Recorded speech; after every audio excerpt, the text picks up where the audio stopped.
All right. Good evening, everyone. Happy Friday. Very excited to get back to doing some streaming.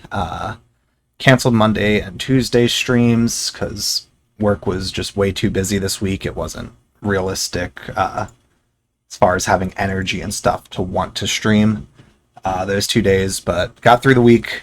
It's now the weekend, so ready to get back to playing some Mass Effect at least.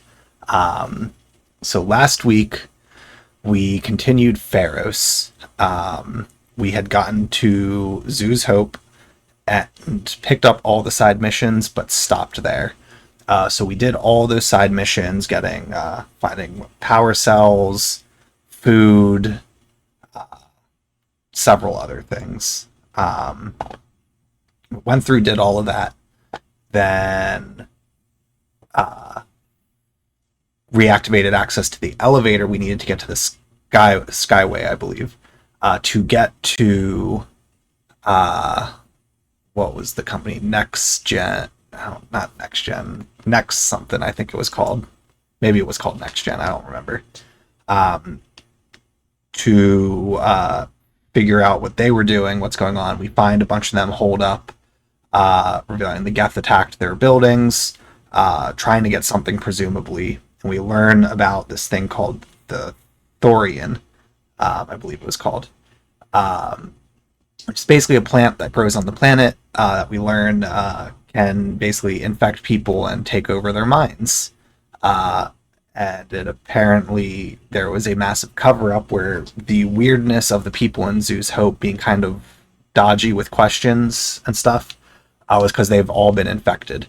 And the corporation was trying to cover it up. So we fend off the Geth, we get them out, and then we make our way back there because we want to do something about the Thorian, try to save them. We are given special grenades that incapacitate the people to let us try to save them without killing them. Messed that up the first time, but I save scummed and reloaded and went back and successfully did it the second time. Then we went down to encounter the Thorian, which we ended up fighting because we could not negotiate with it. Found out that it had absorbed an Asari that it was cloning during the battle with it. That Asari was a follower of Matriarch Benezia and was also under the thrall of Saren.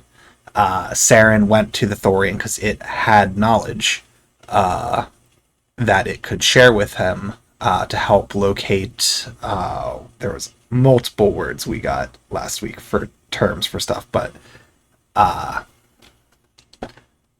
me see if it's in the log here. The conduit that he's searching for. There was another thing that he was able to get some information from that was basically the collective memories of the Prothean. In that trade, he left that Asari with the Thorian, but also betrayed it trying to kill it with the Geth. So the Thorian did not trust people, which is why the negotiations we tried to do failed. But the Asari, to make amends, because it, like Benezia, did not want to be under Saren's thrall. They understood the threat, but could not stop him. Shared those memories with Shepard. Still not the complete picture, but we are closer in this process of figuring out where the conduit is and trying to get there in this race to obtain it before Saren does. So that's where we left off. We picked up a few side missions there. We're going to do those side missions this week and then go back to doing more of the main story if there's time tonight. Otherwise, that would be next week's stream. But I need the capture to pick up. And for some reason, it has not yet. So we'll just be on a nice black screen for a moment while I wait for stuff to come in. Hopefully soon.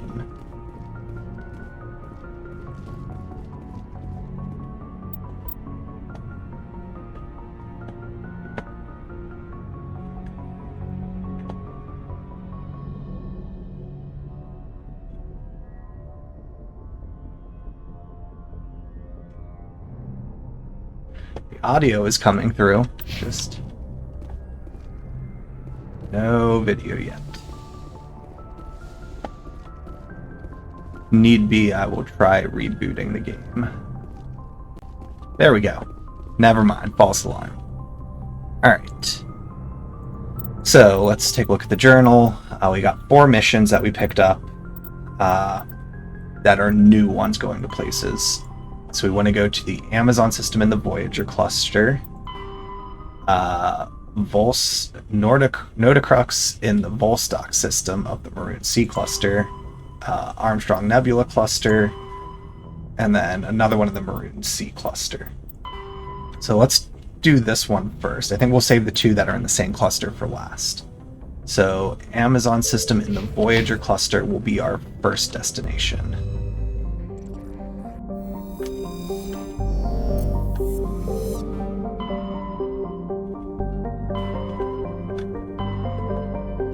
Let's see. There is the Voyager cluster. So we want the Amazon system. I don't know that we've been to that one. I think there was only these 2 the first time I was here, so I'm going to check Columbia afterwards, just to make sure.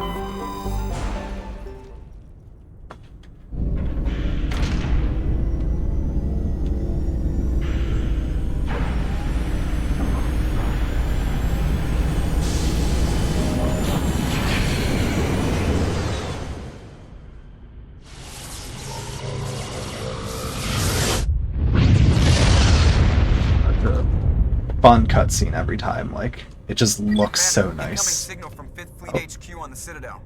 Commander Shepard, something uncomfortable has just come up. In the First Contact War, we fired a lot of espionage probes into Turian space. We just received a mission complete burst from one of them. Where's it been in the meantime?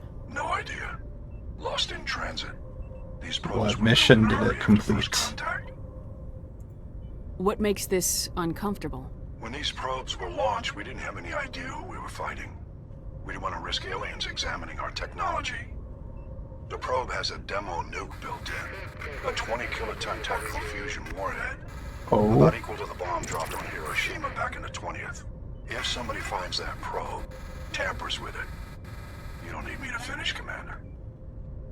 I understand this must be handled, but I don't have anyone trained to deal with this sort of thing, sir. I know. I wouldn't ask if it wasn't important. These probes have been classified for 26 years. The Council will call fusion bomb booby traps dangerous and irresponsible. The Alliance would face censure if they find this probe. I'm asking you because the Normandy can get on site quickly and quietly. It's in the Voyager cluster. Well, I guess we have another mission to do. Admiral, and we'll be discreet. I appreciate that, Commander. Good luck. Fifth Fleet out. Okay.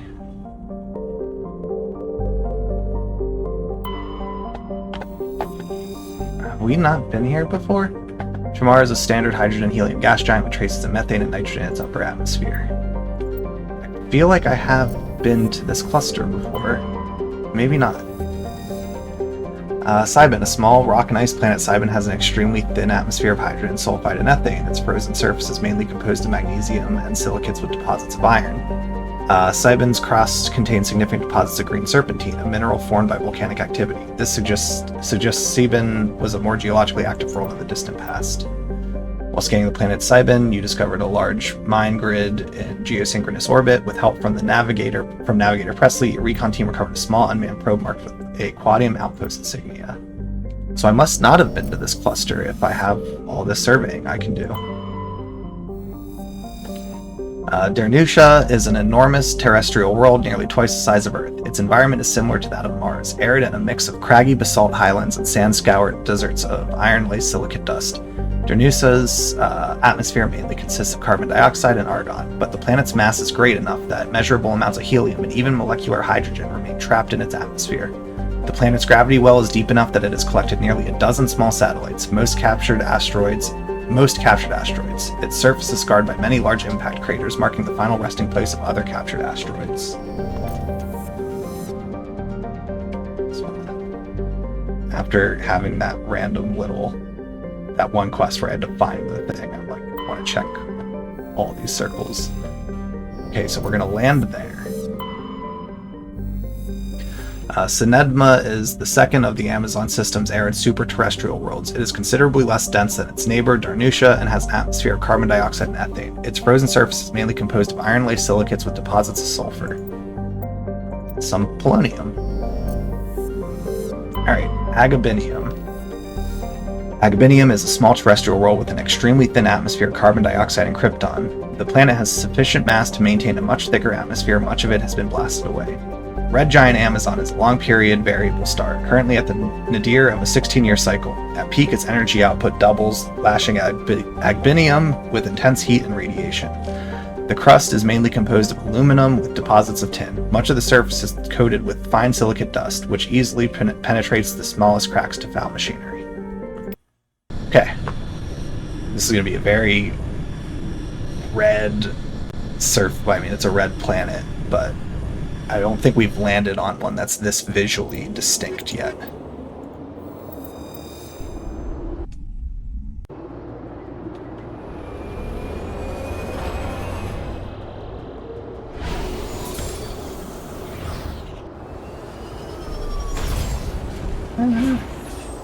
It's actually not as red now that we're on the planet. Well, oh, that makes it very imposing and ominous looking. Okay, so Alliance homing beacon, anomaly, and debris. So we'll make our way to that first.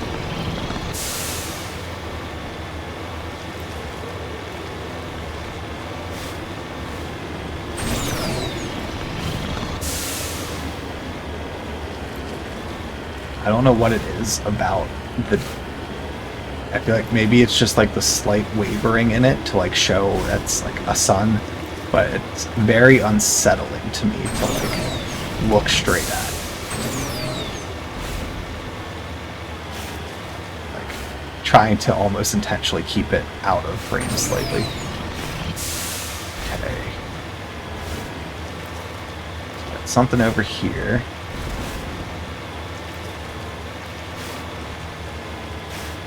Oh, it's a mine we can go into.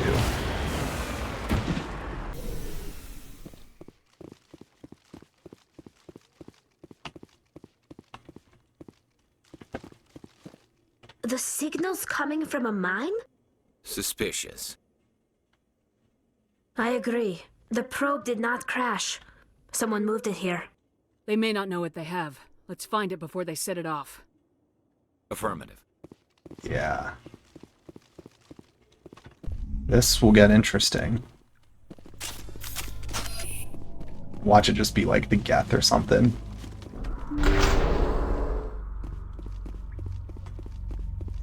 Thing around here to grab. Nope, okay. Do we have red dots yet? No red dots.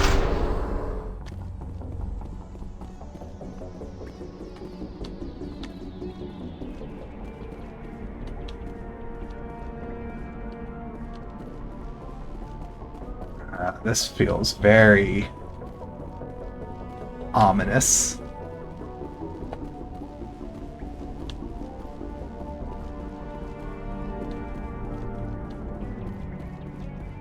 Okay, well, those two doors to check in a moment. I want to just kind of check everything here. It really feels like there's going to be an ambush or something. That one's locked. Interesting. Something's gonna come out of that when I come back then. Or this is just a trap. That was a detonator, Commander. Shepard, at last. You have me at a disadvantage. My name is Ilanos Halliot. I doubt you know it. Who do you think runs the Terminus clan, Shepard, huh? Thousands of pirates, slavers, criminals of every stripe? In most criminal organizations, it's the one who's recognized as the most successful. That's correct. The one who kills the most men, seizes the most ships, pillages the most colonies. 3 years ago, I was the strongest. I used my influence to assemble a fleet. We would drive your kind out of the Verge. You're the one behind the attack on Elysium. I was the motivator, the instigator, the one who promised glory and riches for sacking the largest human colony in the cluster. The one blamed when it failed. Well, yeah. Failed. If you instigated it and then it was unsuccessful, Against the Blitz. you're gonna get blamed. What better way to recover my reputation than by eliminating the first human Spectre? We'll find a way out of here. I rather doubt that. Goodbye, Shepard. What do we do now, Shepard? I don't know. Let me think. You two, see if there's anything in here we can use. Okay. Yeah, we're just gonna use...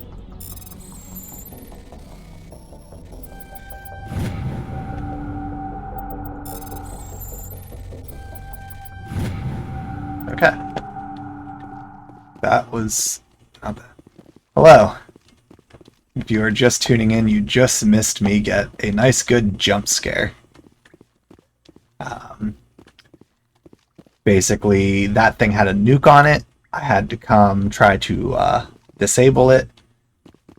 While I was walking in here, someone set off an explosion, which startled me. But I defused the bomb, so that's good. And thank you for the 5 months. I appreciate it. Samara 1509 just subscribed for 5 months. I guess this is Party probably popper the emoji, way out. party popper emoji, party popper emoji.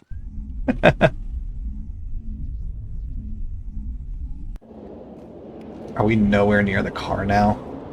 That's inconvenient. Mercenary camp. They stole my car. Wait, where am I at?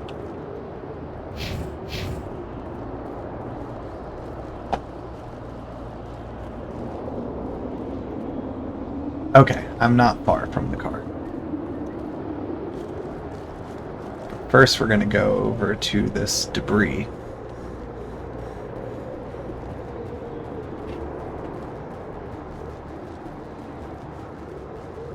Get this other salvage probe, then retrieve my car, which that's going to be interesting because I have to go into the mercenary camp.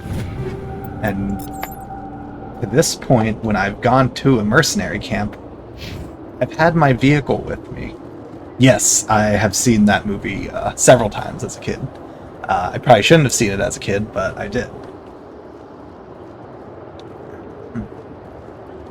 Why did they not follow me? What are they doing? Get it together. Dude. Come on. Guys. There you go. They're gonna bump into you. Alright, there we go. We just gotta play tag. Get turned on. Then they can activate and start following. Okay. So they stole my car.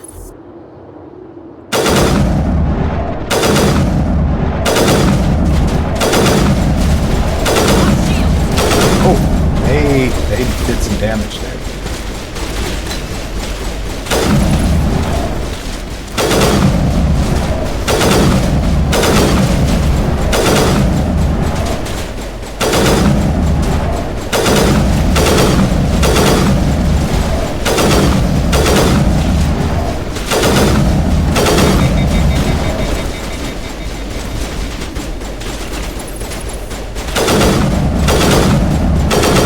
I guess that's the leader. It's taking a while to kill him. Let's focus on these other guys first. Can I send them down there?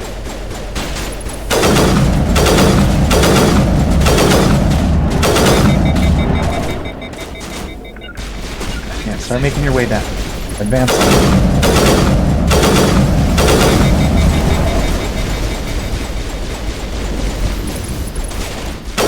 Yeah, that's the Turian leader. We got him, right? Oh no, he just fell down. now we go. Okay. Perimeter clear. Oh, there's still one more. You were just hiding the whole time? Alalot went through a lot of trouble to draw you here. A pity it ended like this, for him at least. Now that we're above ground, your suit radio has reestablished connection with the Normandy. Time to get the hell out of here. Well, that was a fun little mission. All targets down. But I still have one thing to do. There's an anomaly to check out. And I never found a mineral deposit. So I hope there's one somewhere.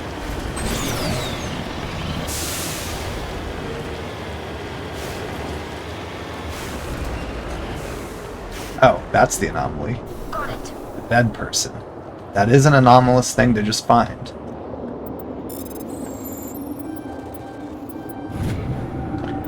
Body's a long way from anything and appears to have been here for quite some time. On the body is a book of drawings, including one of the Siglar outpost insignia. Okay. Back to the Normandy we go. Okay, well that was a fun, different mission. And there's... I want to check the other clusters here and just make sure I actually did everything here, because I'm a little thrown up. Excuse me. By the fact that I hadn't been to this one and I could have swore I had. Yangtze, I'm positive I've been to this cluster. So if I can't survey... Message coming in. Patching it through. Guess I do have stuff to do. Commander, I'm glad you were in the area. We've got an emergency situation, and you're the only one I can trust to get the job done.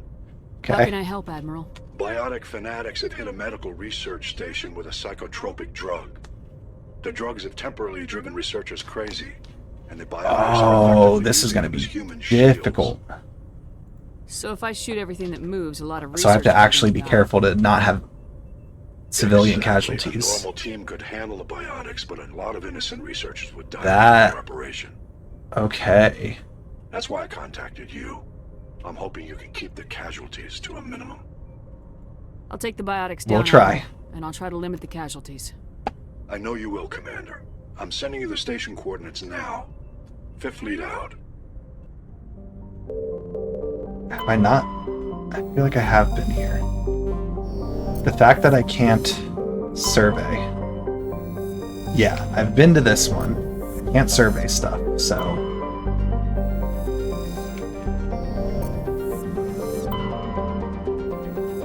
Okay.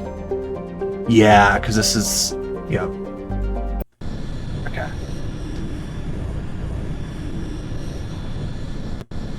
So where do I need to go here? I like this aspect too. I think this is the first time I've had, like, I haven't really gone back to any of the clusters really, but I like the fact that later in the game, new missions pop up there, and it like takes into account the fact that like there's tons of people doing space travel here, and just because I'm done on that planet doesn't mean other people have not come back for one reason or another.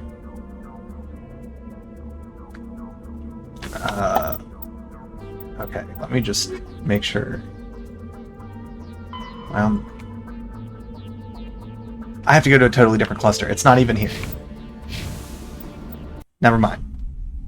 I got excited thinking that it was to be in this cluster. No, I just got a radio to go to a different place. So, slightly less exciting then. This cluster I want to check. I don't believe I've been to Columbia. Don't think I've done this cluster at all.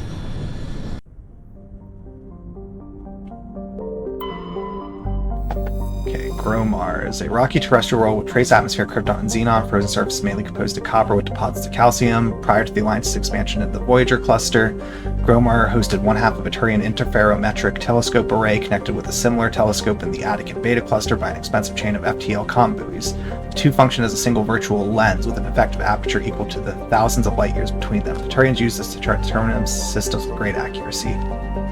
Maybe I have, because I vaguely recognize that post, or like that message. Yeah, we must have been to this one because I can't survey anything. anything here. Okay, so we'll just back out, and check the quests, and figure out what's my next location, actually. So we have the 2 in the Maroon Sea. Cacus system of the Hades Gamma Cluster. We'll do that first.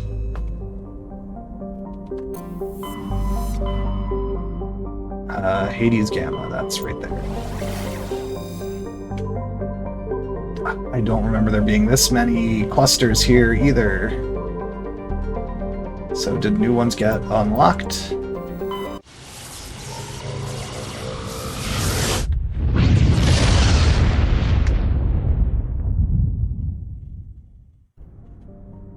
Okay, yeah, these look like new planets. Like, just the names of them. Triarmus is a hydrogen-helium gas giant with a powerful magnetic field, making it a popular discharge site for freighters working the Anansi-Ishtar shipping route. It is popular enough, in fact, that Quarian ships can often be found loitering in orbit, selling the freighter crews cheap refreshments, salvage, and odd craft works assembled by the children. There are no ships in orbit at present, however. Okay, yeah. An enigmatic terrestrial planet, Zayarder, has a hazy atmosphere of nitrogen and argon. The surface is scorching hot and mainly composed of calcium with deposits of sodium. 3 times in the last century, ships stopping to discharge at Triarmus have reported geometric patterns of light on the dark side of Zayardar. Attempts at closer investigation prove fruitless. The light disappear when The lights disappear when ships approach the inner system. When ship's movement approaches the inner system. That's weirdly worded. Okay, some mercury from it.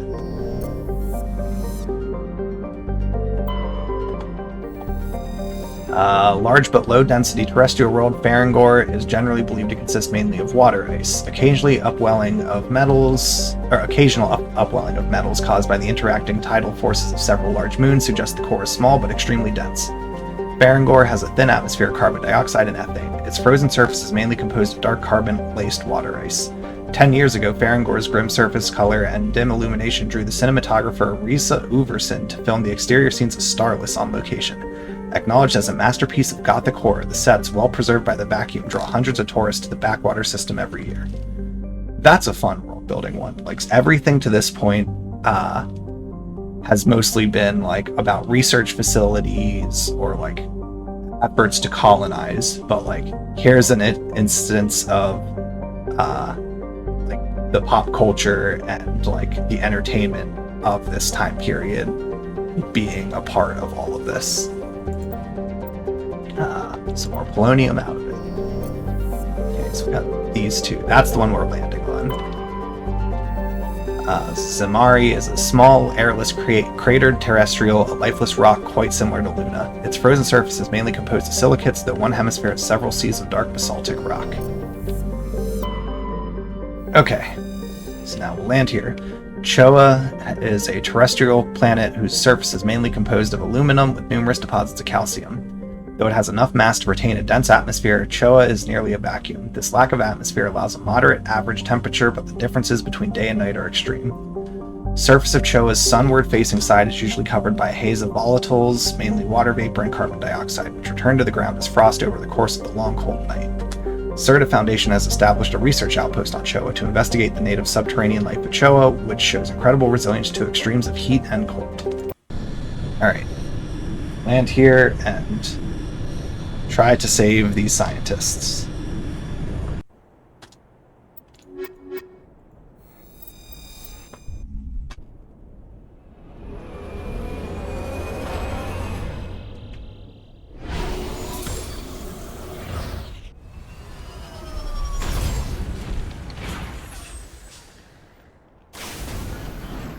Okay, what do we got here?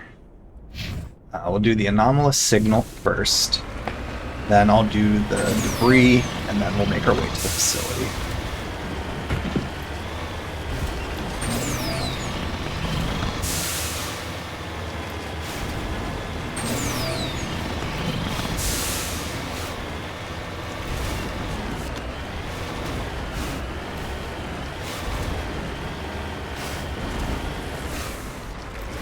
Oh.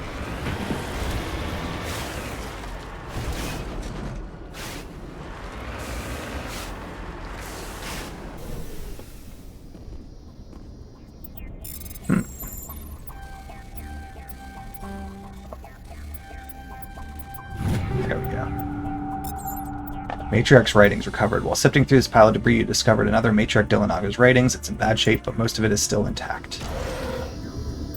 Close to the transmitter, your comms pick up a recording of a wistful string quartet. You power the system down. Whoever lived here, they haven't been back for some time. Crates are covered with Choa's chalky dust, and the status lights of the shack indicates atmosphere ran out long ago.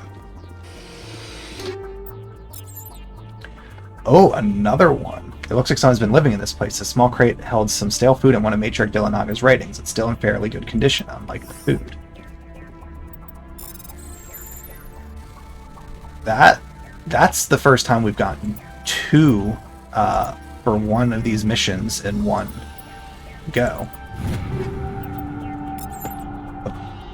A third? It's not clear who owns the container, but you discover one of Matriarch Dillinaga's writings inside. So are we done with that one now?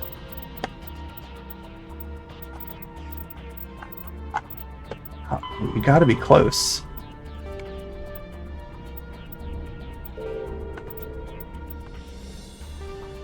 That has to... Did we finish it?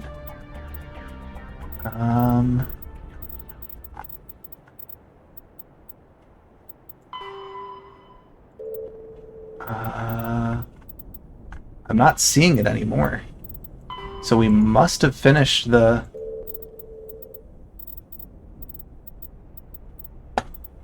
Espionage probe. Okay, we did the probe. Lost module, we did that. It was one of the UNC ones. Not the dead scientist, not Hades' dogs. Not those. Not the missing survey team. Collection complete. We got all the Asari writings. Wow. All because there was 3 in this one spot.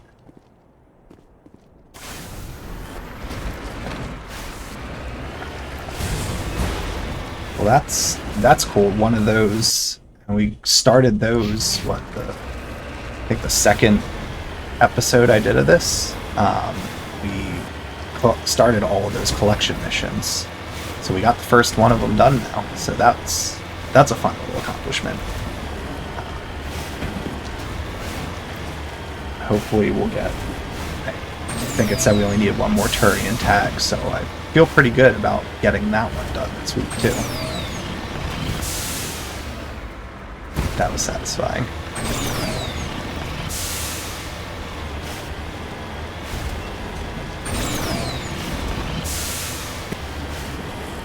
Okay.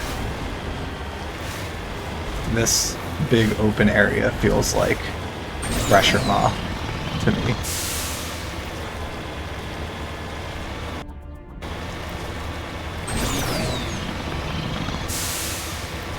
Okay.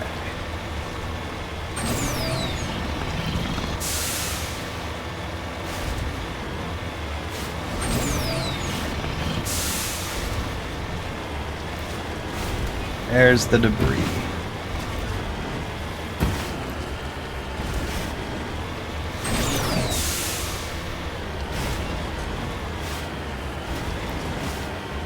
Oh, it looks like a body. Oh no, it's just something else. What is that? Oh, just a probe.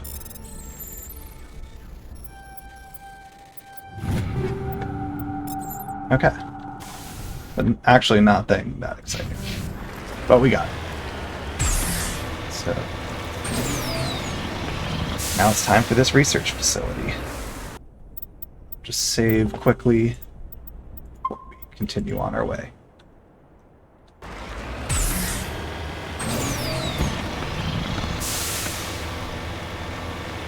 Where is the facility?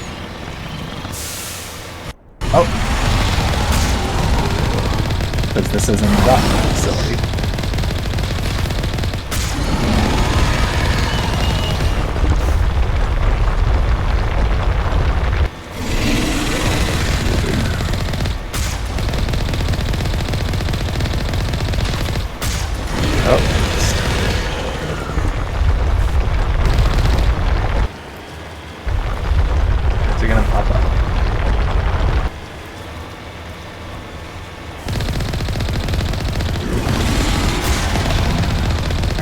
Get it down. Pull. This one's stronger, it seems.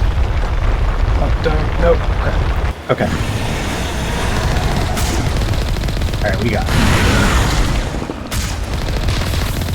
Alright, it's done. Yeah, that was a strong one. I don't know that I had fought one that had the shields as well before. It's Mercury. Oh.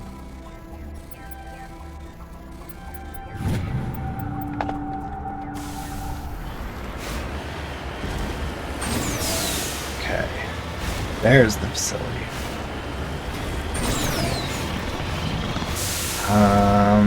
So hopefully, okay, it looks like they're all inside. So to say, hopefully they're not outside with the hostages. Because that would create its own stressful problem for this.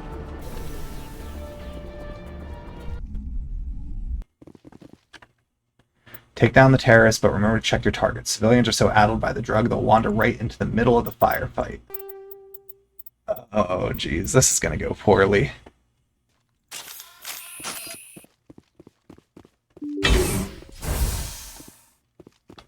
We're going to make mistakes here.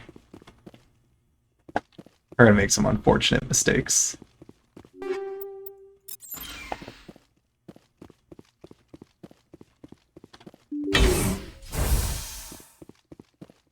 We need to be quick about this. And efficient. That's a scientist. Oh, jeez.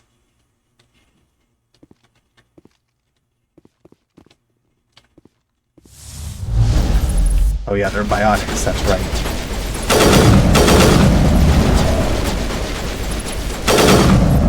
Okay, there's one. There's two. Oh, that's... okay. Alright.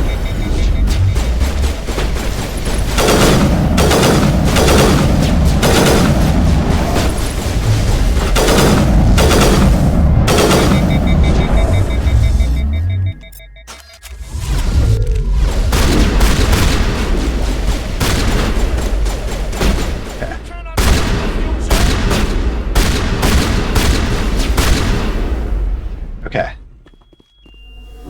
Good as new. So we still got one more, it seems. You cleared the facility. Civilian losses were tolerable. Evolution of humanity, huh? These biotics don't seem that different from other scum you deal with. I gotta be more careful. Okay. Tolerable. When I smile, the walls chime. I don't know what tolerable means there. I'm gonna hope it means less than 3. But while we're here, we'll just take stuff from them. Oh wow. There's an insane scientist.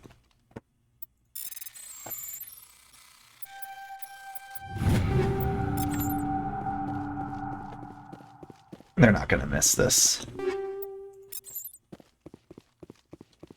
Secure crate. Oh, this... okay, there's my window.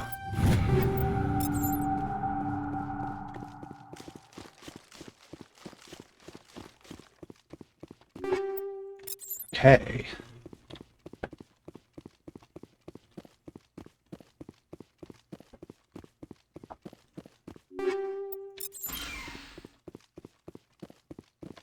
There's one more.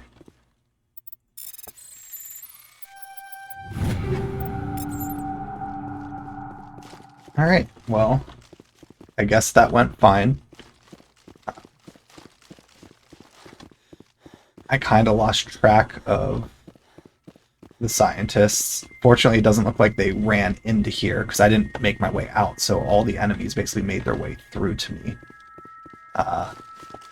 So I hope that means we only ended up taking out, like, 1 or 2 of the scientists.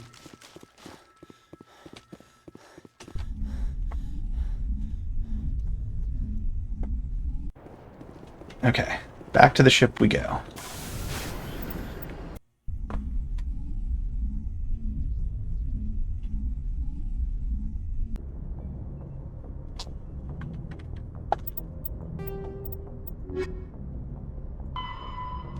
Okay, so then next up we'll do the Geth activities. So Armstrong Nebula Cluster. Message coming in. Patching it through. Good work, Commander. You took down the biotics with minimal collateral damage. I'm sorry we lost some of the researchers. I Okay, know. so we did lose The some. biotics knew what they were doing. Nobody could have gotten out of there with fewer innocent lives lost. You saved a lot of lives today, Commander. Fifth Fleet out. Alright. So let's go to the Armstrong Nebula Cluster.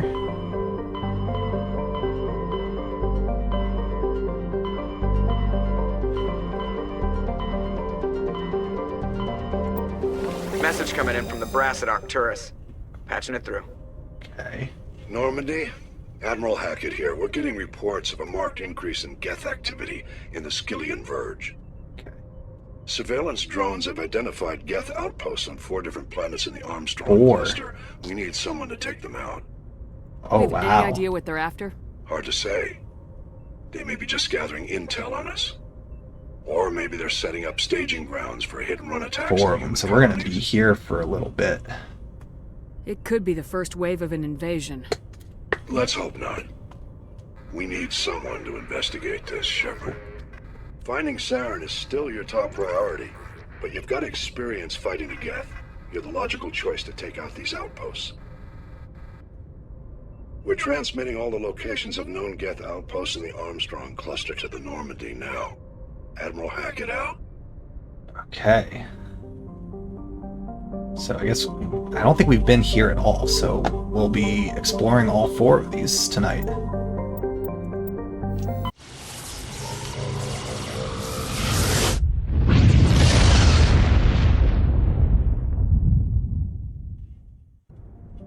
Okay, so...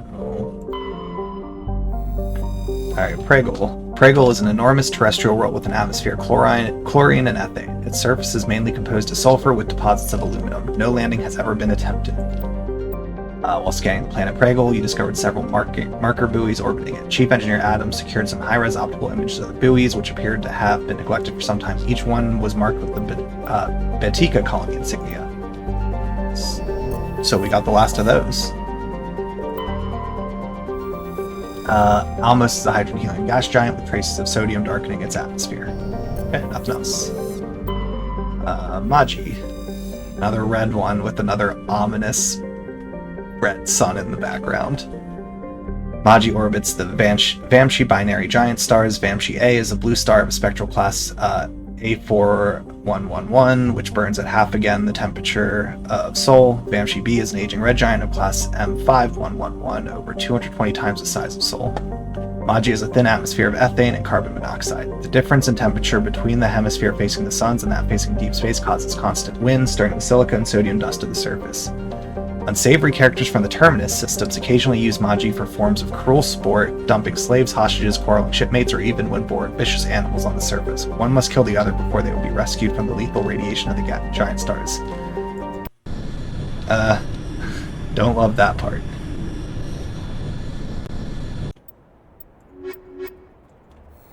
Alright.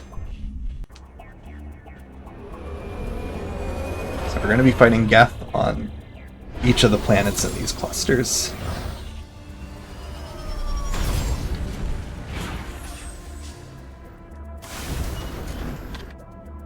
Okay. So we'll do the anomaly first, then the debris, then we'll make our way to the outpost. And yeah, we finished that one. Or no, yeah, we did. So we still need a lot of medals, 4 more League medallions, and 3 more Protean artifacts. But we got 2 of those 5 collection things done. There's a deposit over here somewhere.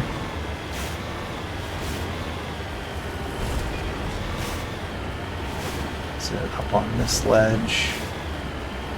Yep, there it is.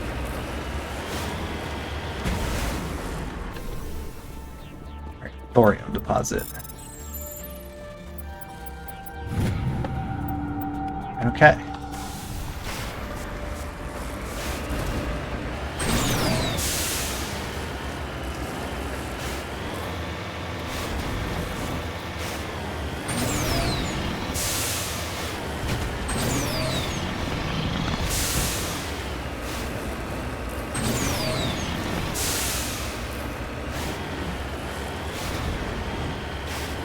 I've been like going back and forth with these collection ones, trying to decide if I want to make sure I get them all done before I finish the game. I am leaning towards wanting to get them all done. I don't think it's going to be that heavy of a lift to finish them all off. Is that it? Yeah, that's ancient debris.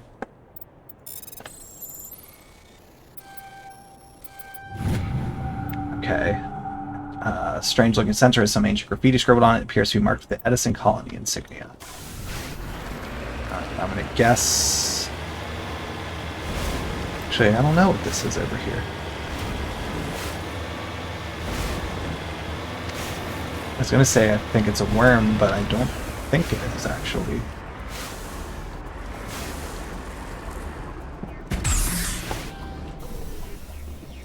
Odd skull. The massive skull is scored by deflected mass accelerator shots. Xenobiology files in the hard suit computer can't identify the species. It must have been brought here from an unknown world. Interesting.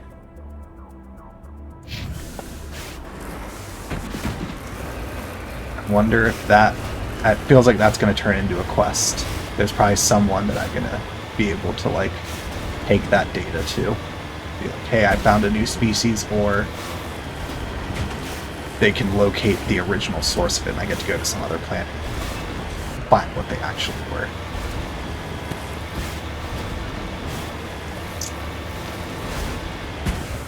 Alright, another crashed probe.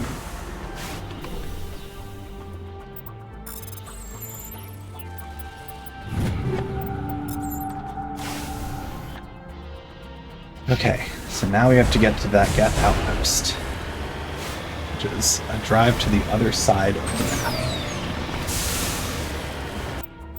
In the meantime, we'll just do a quick save.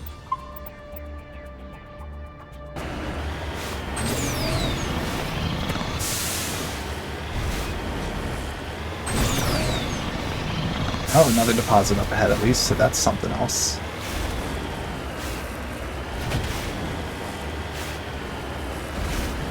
This is definitely by far the most, like, the mission that's the most tedious, getting all of these deposits. I guess it's up on this ledge. There it is.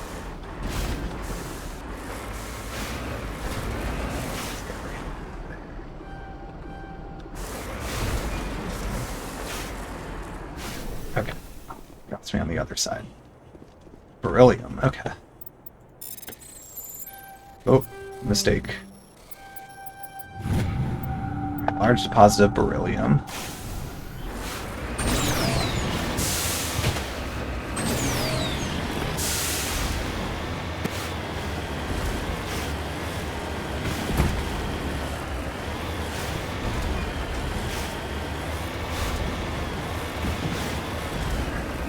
How much longer do we have?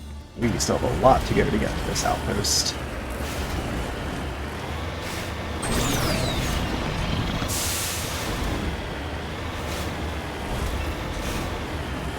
Oh, another deposit ahead, too.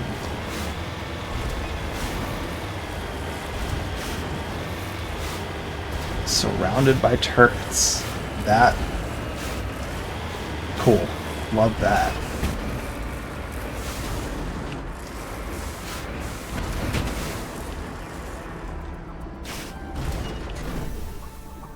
Alright, let's get the magnesium deposit.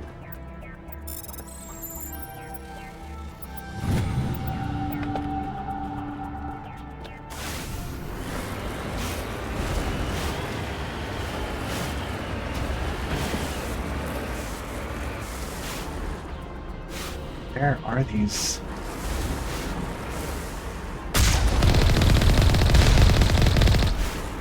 Okay.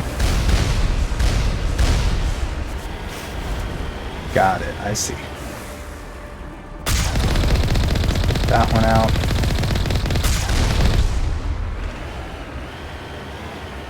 Okay. This is actually set up very easy to get to them all.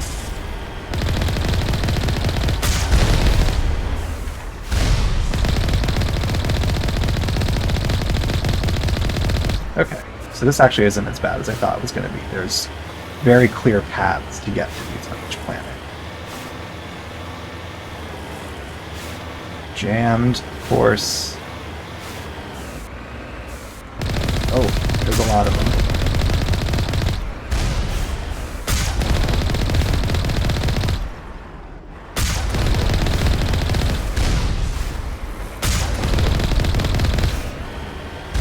There's the one last guy.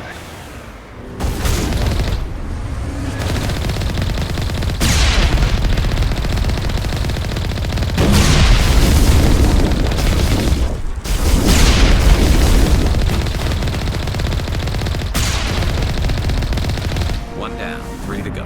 Okay. Oh, so that's not that bad. I was thinking it was going to be actual, like, dungeon type things I'd have to go into. But if it's just that, that actually makes this feel very easy.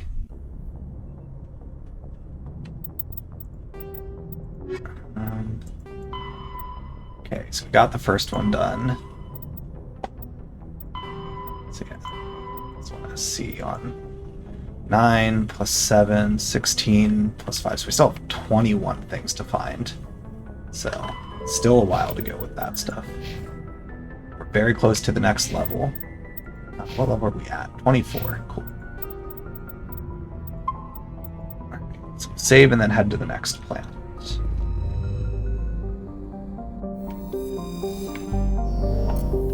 Alright, so that cluster's done. Or system. So now the Hong system.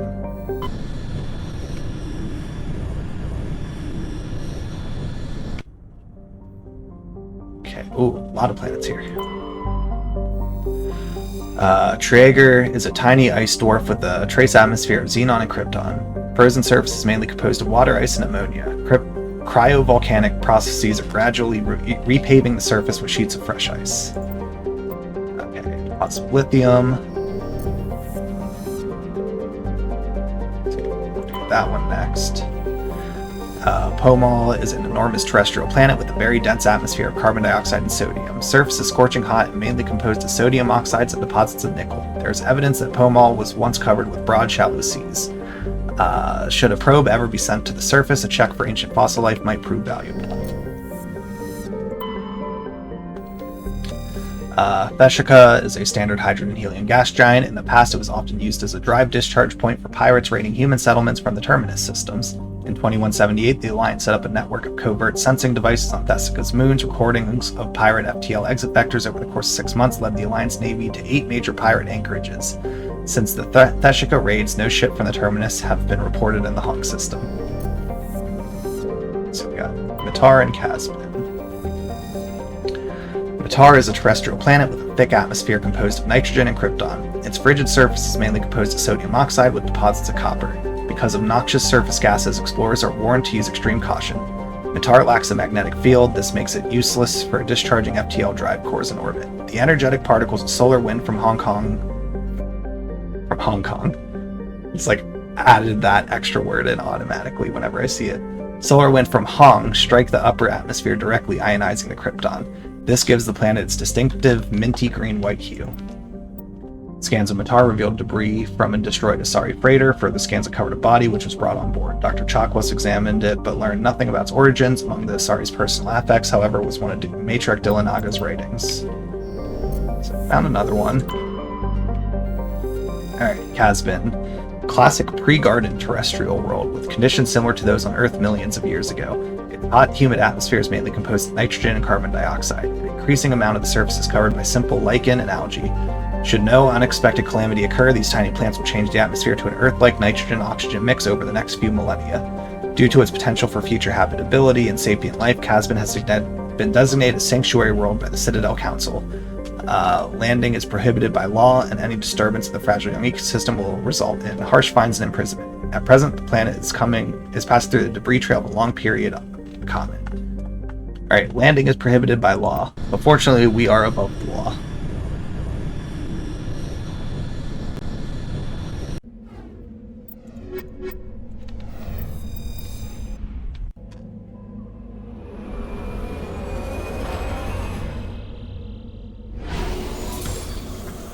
What all is going to be on here for us to explore.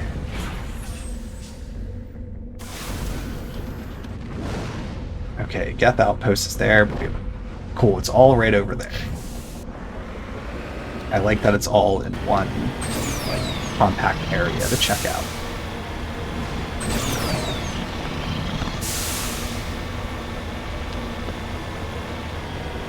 Just need to figure out how to get up there.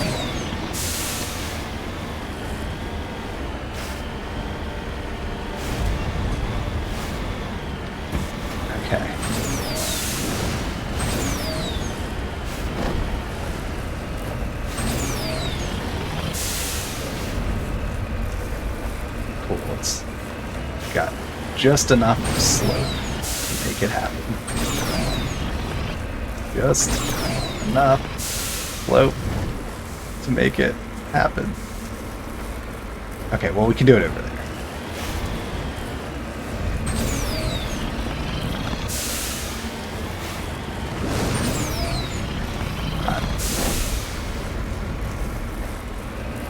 Right over here. That's just enough to climb. Okay. Gotta be very careful along this. No, that's not being careful. Okay, we recovered. Crisis averted. What is the thing here? Oh, this beacon.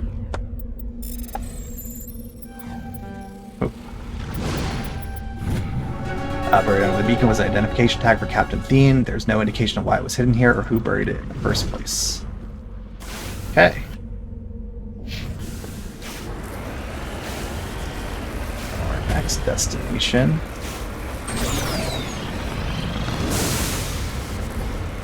Oh wait. In the wrong way. I want to go this way.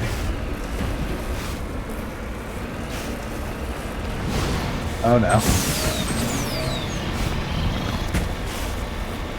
Oh no. Uh-oh. Can we recover? Okay, we did. Sort of. Where is the debris? This is not easy to navigate at all.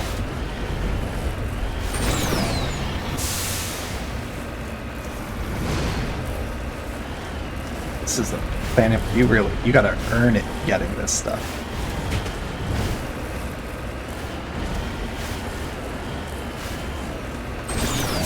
Okay. Got some Geth over here. That's interesting. They could see me very clearly, apparently. Oh, that's what that other anomaly is. Got it. Okay, so let's make our way down here.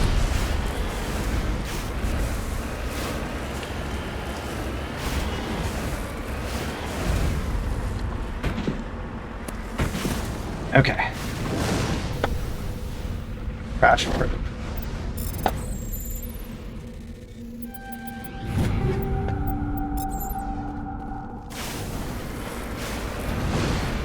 I know where I gotta go next. Yeah, I've made it incredibly obvious. Build up a little more speed. You know. Or not. That's fine. We'll go around.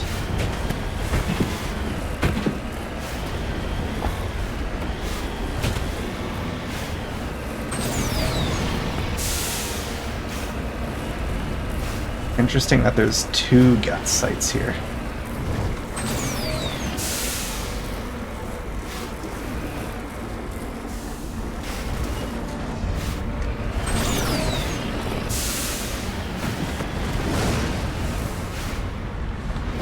That's the easiest way up to that.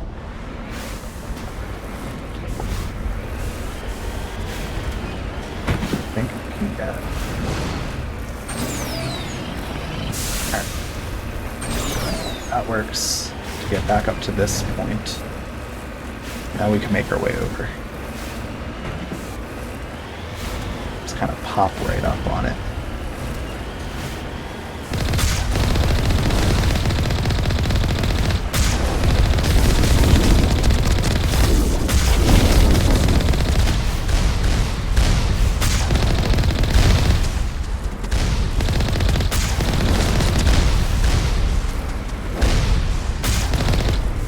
One down. That's down.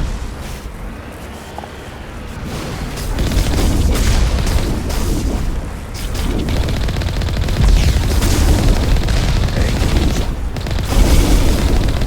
Take out the turrets. Okay, turrets are down, so it's just these 2.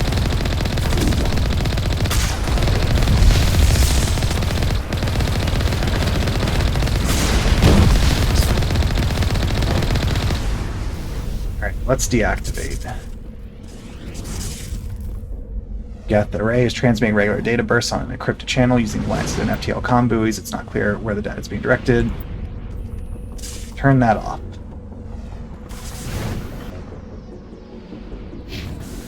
Now it's time for the outpost itself. Now that we've gone through all of that stuff.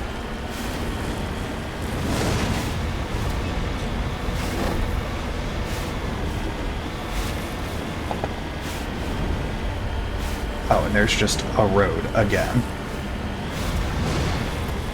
that I could have taken.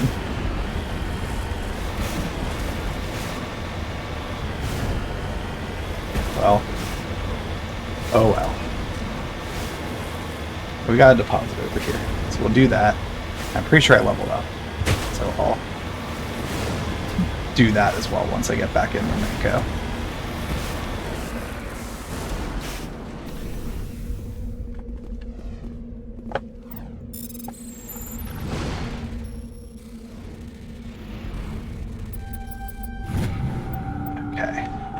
Got the gold. Yes, we leveled up. Let's get my assault training up. I'm fully maxed out on his Paragon. First aid's maxed for him. Tali hacking is finished. Now let's work on damping. Let's just check some of this equipment. Picked up a lot of stuff, so did we find any upgrades? We'll Omnigel that. This. Oof. It's a lot more shields. I actually think I want to switch to this one.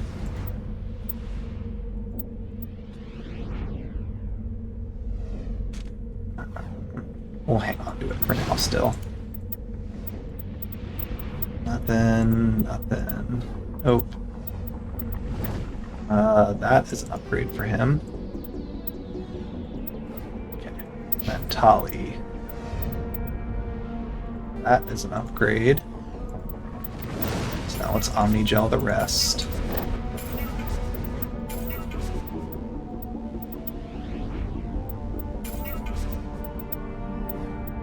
Let's see, do we get enough stuff to get back to like 100 Omnigel?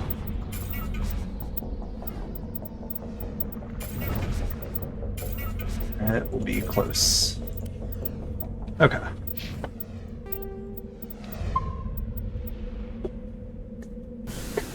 Let's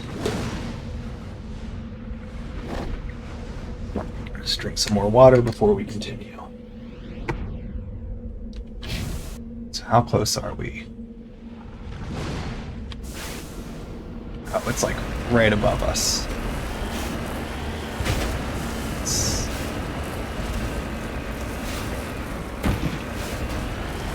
which means there must be a ramp over around this side.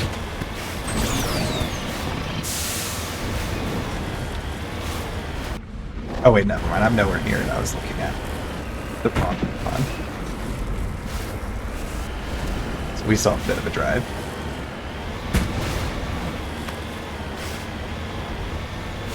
Jammed here. Interesting.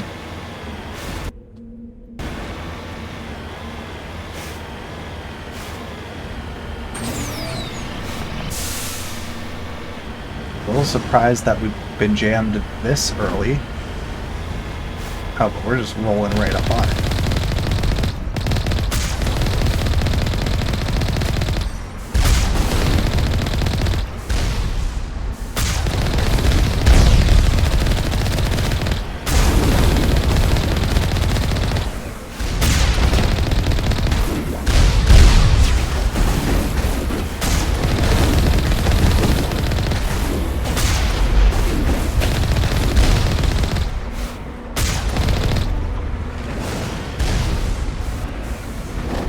Didn't clear things out though. That's why. Drop ship.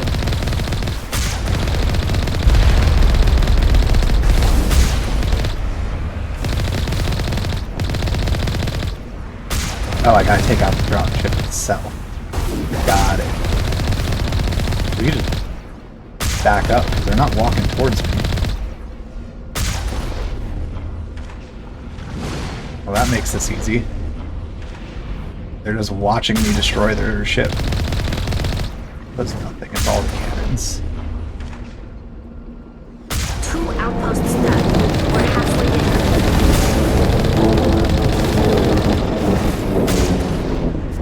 there. Okay. Well. It would have felt a little more challenging if the enemies were coming at me, but since I was able to just back up out of their aggro range, that made that very simple. Okay, so now Tereshkova.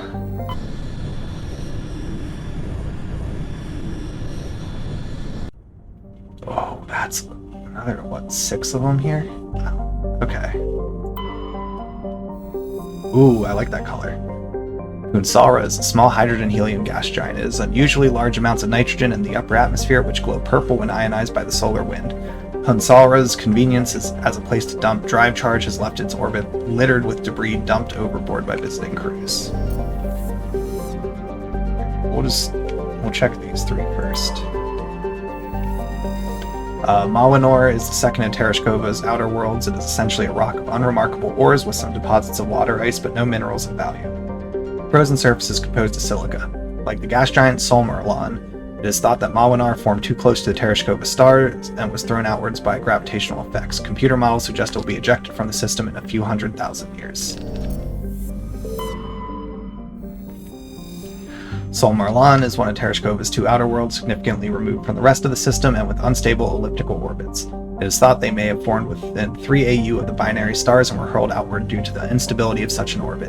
Solmerlon is a hydrogen-helium gas giant with significant quantities of sodium in the upper atmosphere, giving it a distinct gray color. Okay, we're going to be landing there, so let's check the other 2 first. Thejus is a terrestrial world with an atmosphere of chlorine and krypton. The surface is mainly composed of silicates with deposits of carbon. Thejus has a low mass for its size and is tidally locked to the star Tereshkova A. The temperature difference between the sunward hot pole and the dark side cold pole create constant gale force winds across the Terminator. Okay, got some mercury out of it. Patamalris's atmosphere is very similar to Venus in terms of pressure and temperature. Unlike Venus, however, Patamalris's atmosphere has a significant quantity of oxygen, both free and bound in sulfur dioxides. The surface is largely composed of magnesia with deposits of carbon. It is possible, if unlikely, that simple life may be developing on Patamalris. Computer modeling suggests that the powerful solar winds from the Tereshkova star will blow off Patamalris's atmosphere in a few million years, lowering the temperature on the surface to the negative 70s. Small deposit of iridium. Alright, now Antibar. Antibar is a cold terrestrial world with an atmosphere of methane and argon. Its frozen surface is mainly composed of iron with deposits of magnesium. The world has been noted as a possible target for long-term terraforming. If the atmosphere could be increased to the thickness of Earth's, the global average temperature would rise by 10 degrees Celsius. Antibar's combination of low temperatures, high-speed surface winds, and low visibility makes it dangerous to explore on foot. Alright, let's go land there.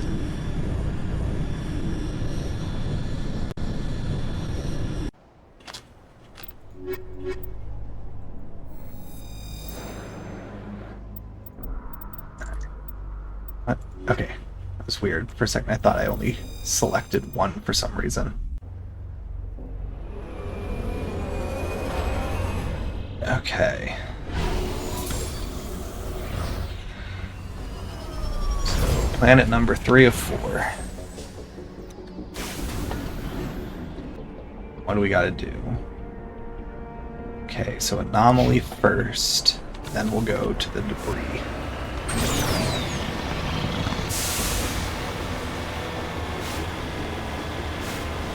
There's something else over here, it looks like. I'm gonna guess it's a thresher maw. Ooh, there's several things here. Okay, so definitely a thresher maw's here.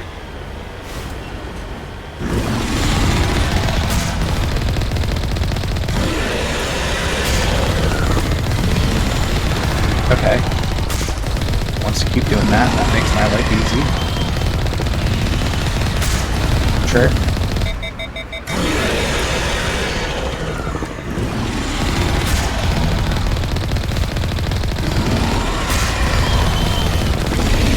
Oh.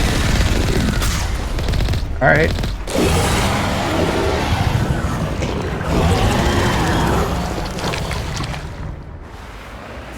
I mean, that was incredibly simple. Vehicle and the human corpses show the telltale signs of Geth weapons fire. Geth have been mangled by the thresher maw. At least they got what was coming to them. Alright. We have an anomaly over here. This is Prothean.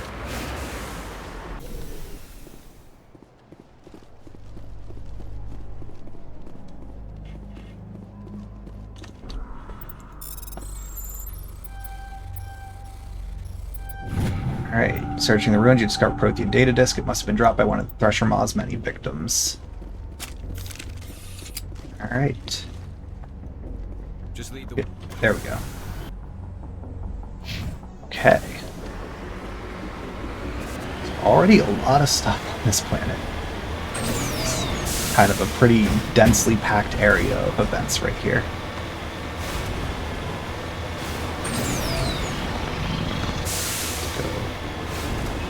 Getting some sick air.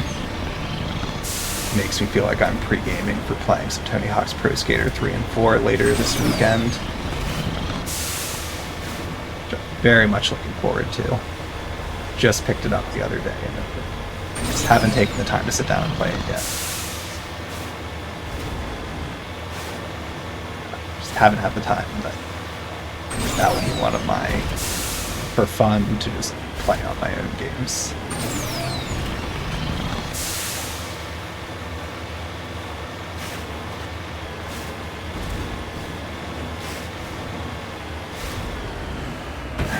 What do we got for debris? Okay, just another crashed probe. Hopefully it's out of range of those Geth. Oh, wow. Okay. Uh-oh.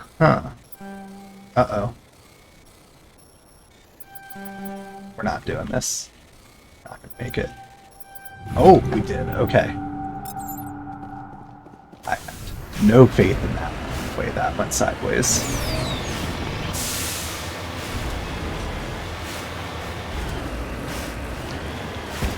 Okay, so this will be another one where I'm just gonna kind of pop up. Hopefully. Yes.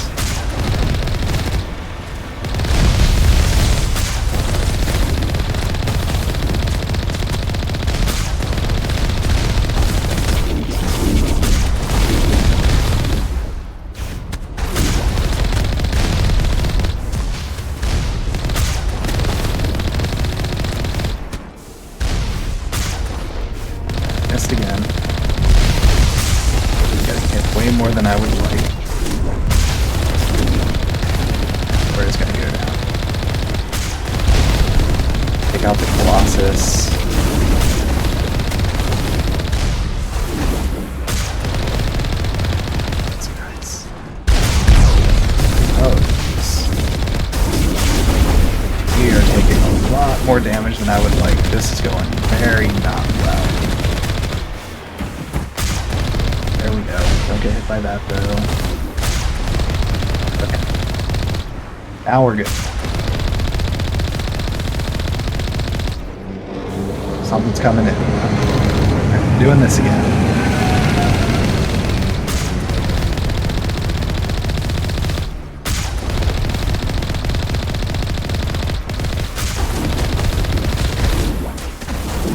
Okay, it's just dropped out. Just like leaving.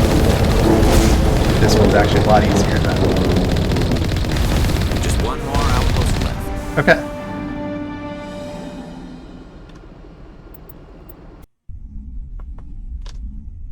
Didn't find a mineral deposit there, but oh well. I just want to check on the status of these now. So 8 plus 4 plus 5. So 8 plus 12, 17 to go still. Still 4 more of those and 2 discs.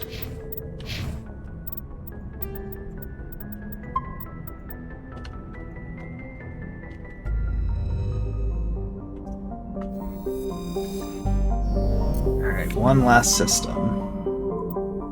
Gagarin, or Gagarin.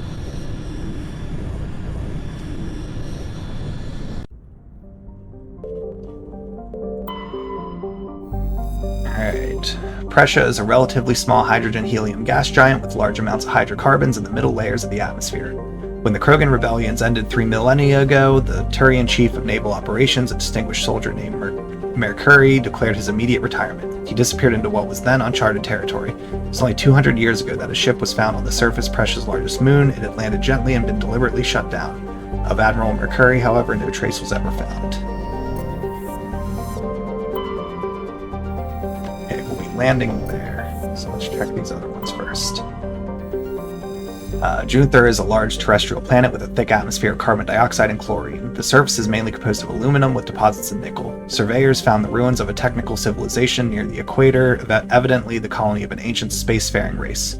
Ruins had subsided to almost nothing, merely wind-hollowed husks of arcologies and other megastructures. In the center of the ruins was a single column whose inscriptions defied translation for several centuries. When Asari linguists finally managed a translation, the elaborate relief carvings said merely, "Walk among these works and know our greatness." The crude scratches on the base of the reverse side said, "Monsters from the id." Scans revealed a wrecked freighter orbiting one of Jupiter's smaller moons. Recon team found no signs of life, but they did recover one of Matriarch Dillanaga's writings. Antarungin. Antarungin is a small rock and ice planet with a trace atmosphere of methane and ethane. The frozen surface is mainly composed of carbon with deposits of calcium. Antarungin has been used as a crude anchorage for Terminus pirates for many years. Shells of temporary dwellings blasted by Alliance frigate patrols dot the surface, but always the pirates return to ground their ships, drives, charges, chip out some water ice, and trade slaves and stories. Deeper layers of Antarungin's interior are semi-liquid slush due to the presence of methanol. It is thought that bacterium in the deep core create this natural antifreeze. Some species of Terminus pirate drill through the ice crust to recover this natural alcohol. Got some cobalt. Sogolrus is a small terrestrial planet with a thin atmosphere of nitrogen and argon. This frigid surface is mainly composed of water ice, which can be plainly seen in the bottoms of recent craters. The dark coloration of the surface is caused by a carbon and ferrous material, pushed up from the denser core by cryovolcanic processes. Alright, now Rayangri. Rayangri is a small, barren terrestrial world. While it possesses a reasonably temperate climate and a number of useful resources, no mining corporation is willing to risk investment. A rogue planetoid dubbed Vots by the initial Solarian surveyor team entered the system approximately 10,000 years ago and was trapped in a decaying orbit around Rayangri. It is nearing the end of its slow spiral inwards. Earthquakes and cyclonic windstorms are increasingly common on Rayangri. Within a few hundred years, the planets will rip each other apart. Some Asari travel consortiums have already announced sponsorships of cruises to observe the spectacle. Okay.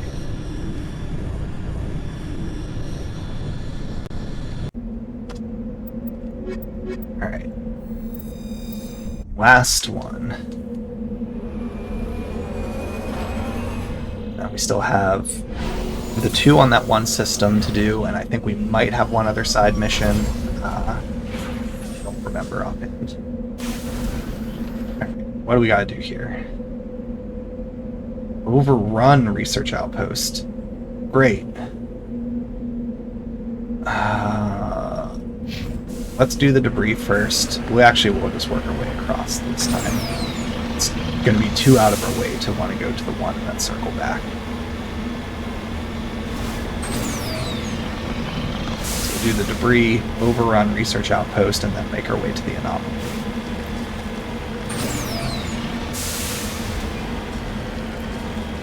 I'm going to do the anomaly first in case it's a Geth-related thing again.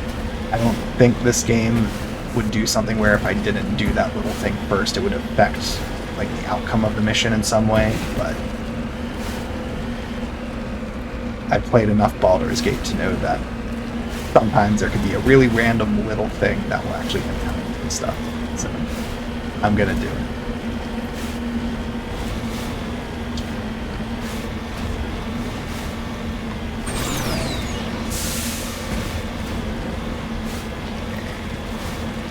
Where is the debris? There it is, okay. Yeah, just another probe.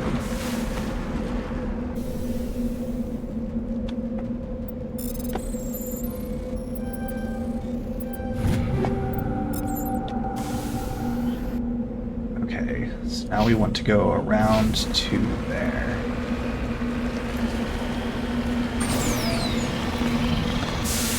Bit of a drive.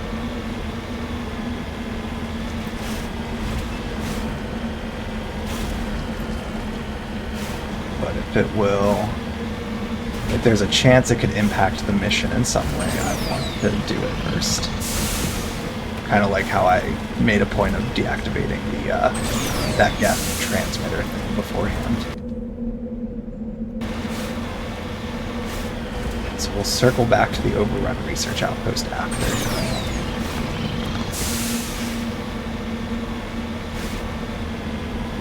I'm sure they'll be fine. They've already been overrun by the Geth. It's not going to matter if I wait a little bit.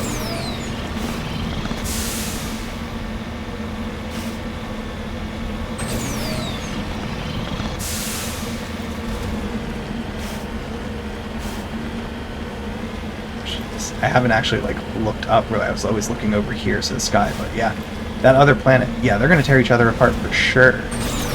Oh, something over here.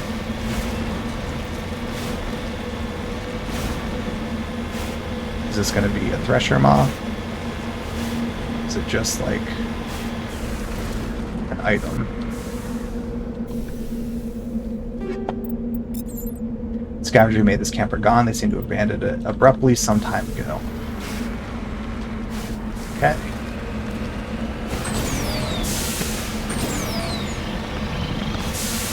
Oh, there's a deposit.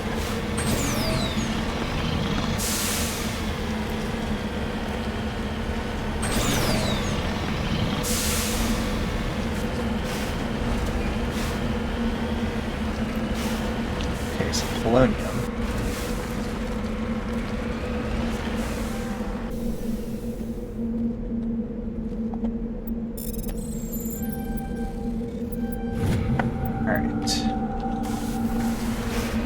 What is the anomaly?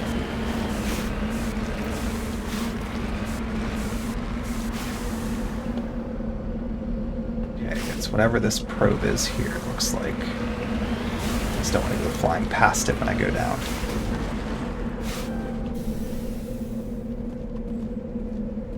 Crashed escape pod. League of One medallion. Okay. Finally got another one. Alright, so now we'll start making our way to that outpost, but again, we'll compulsively save.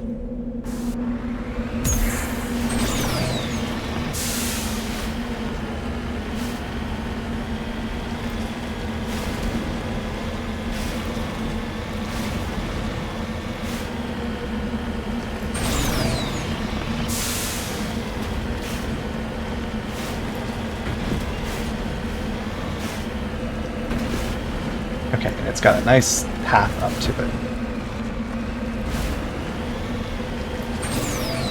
That makes it easier.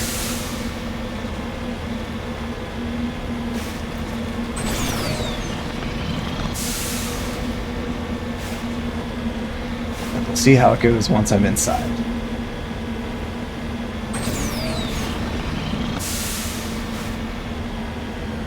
Oh, okay. Well, I'll see it when I come out. It'll still be on.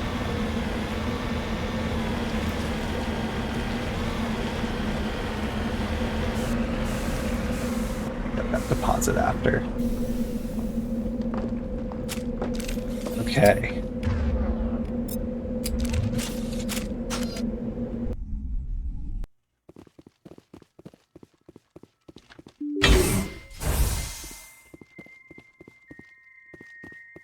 I like that they kind of give you Just lead the way. room to prep before each of these missions. Like,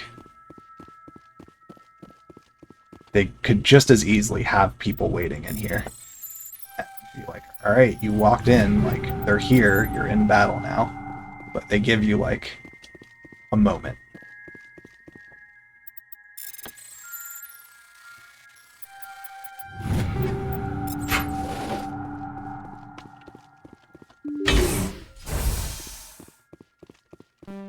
Okay. I hate that they're all set up like this anymore.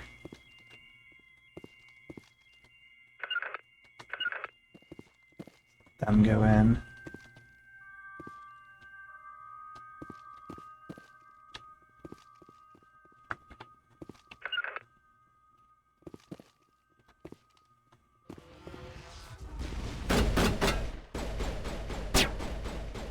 Let them come to us.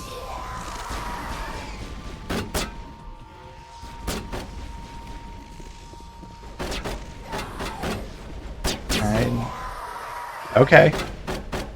Are we just, like, way overpowered compared to them?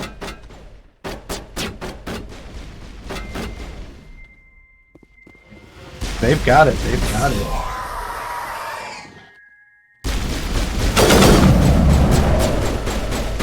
Okay, it's just husks. Okay. Is that it? Really? There's gotta be more stuff later. Or something that I have to deactivate.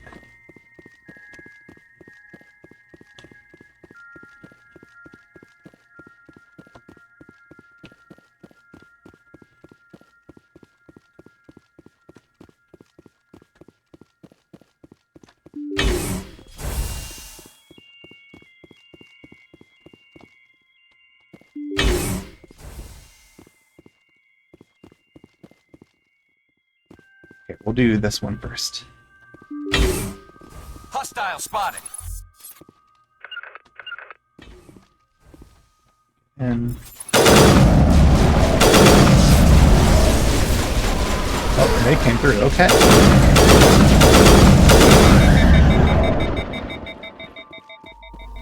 There's more stuff in here for sure. Oh, yep. There's like a whole army of them, it seems like.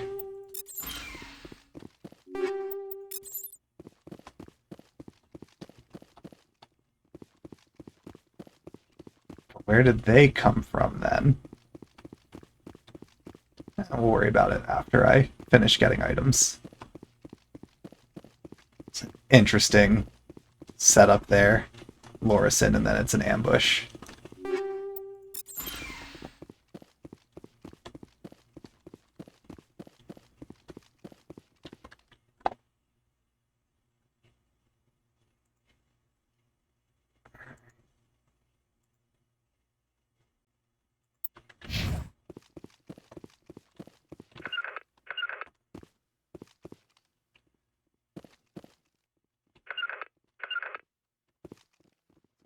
In there. Since they seem to do such a great job. Oh.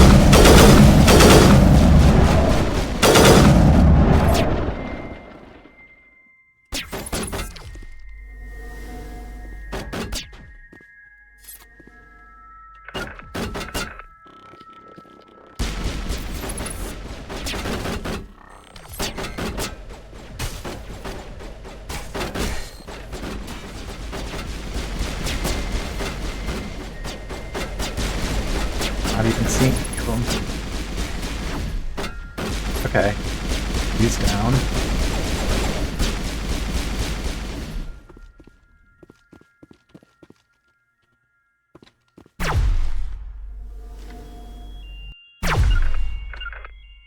You just run up on him. Fine. Just have fun with it.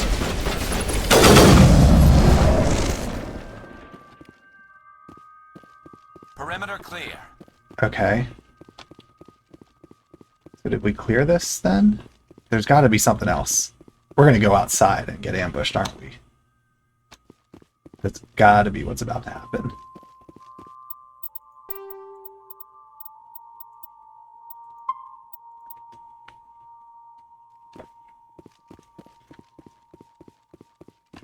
I can't imagine anything else happening other than we walk outside and it's an immediate attack.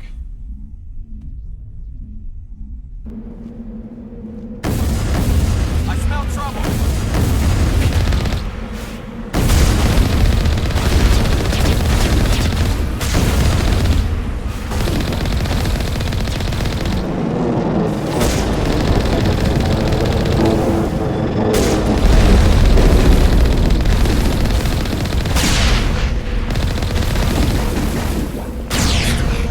I expect one of these outposts to be the main base of operations for this incursion. Hold on. This receiver's picking up some kind of transmission. Based on the signal strength, I'd say it's coming from inside this star cluster.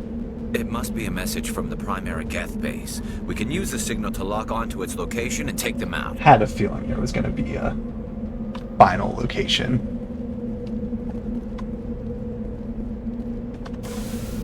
Let's see, does it tell me where? Grissom system of the Armstrong Nebula cluster.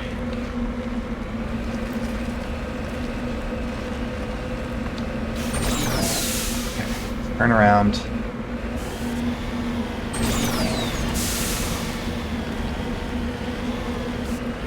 Let's get this deposit.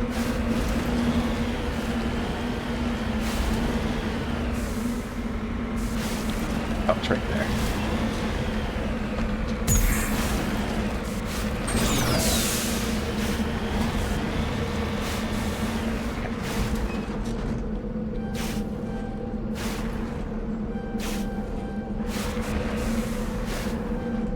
On my way. Thorium deposit.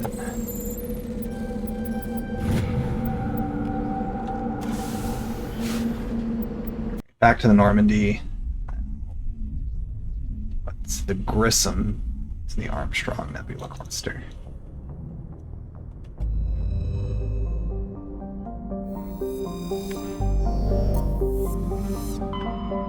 Yeah, fifth system.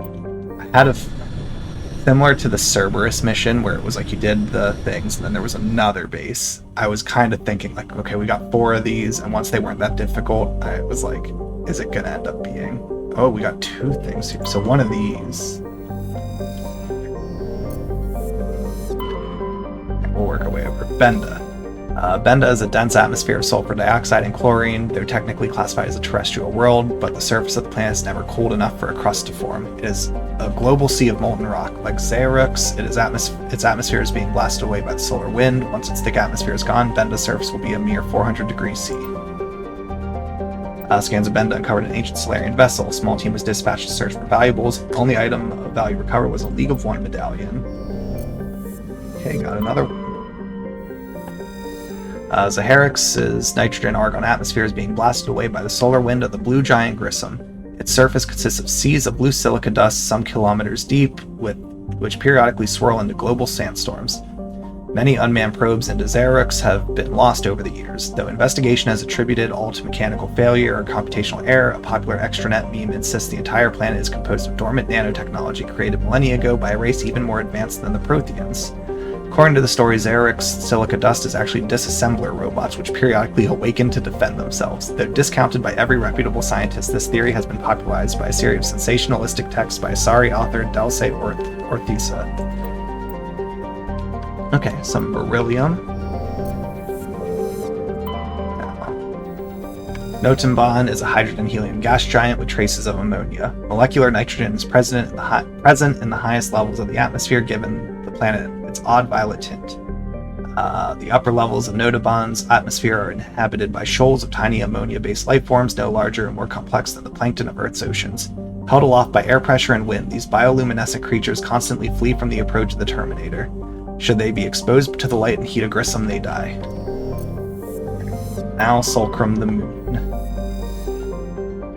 Okay, Sulcrum is the largest moon of the gas giant Notenbahn. Its trace atmosphere, krypton and xenon. Crust is composed of various metals with deposits of sodium. As with every body in the solar system, surface is scorching hot and thoroughly irradiated by the blue giant Grissom. Surface excursions without proper protective gear are certain to prove fatal.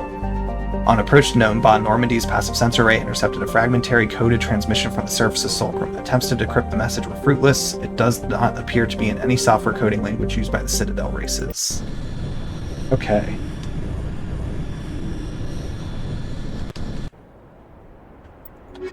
Time to take out this Geth headquarters.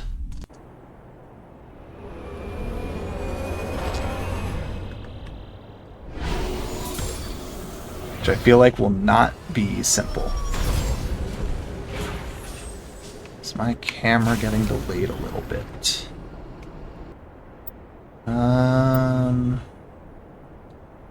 Yes. It is a little delayed. We can fix that quickly.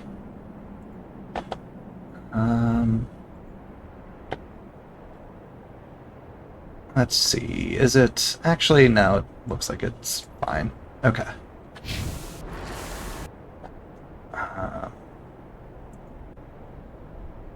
Okay, so I guess that's where we're going, but we'll do this circle. Anomaly, debris, and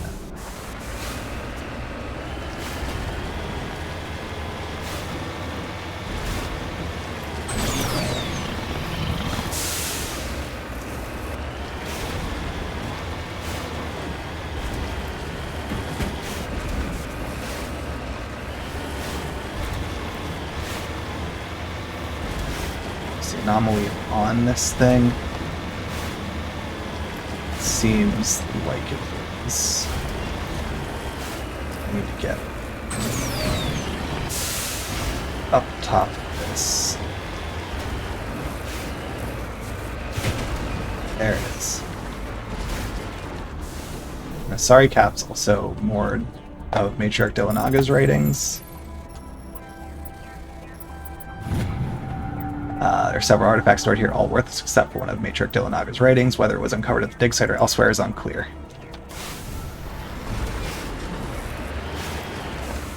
Oh, thank you for that. I appreciate it. Hope you're having a good evening.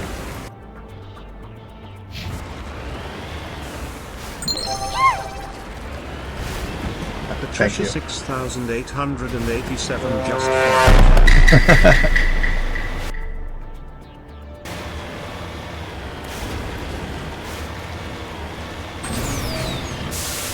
Okay. To the debris field.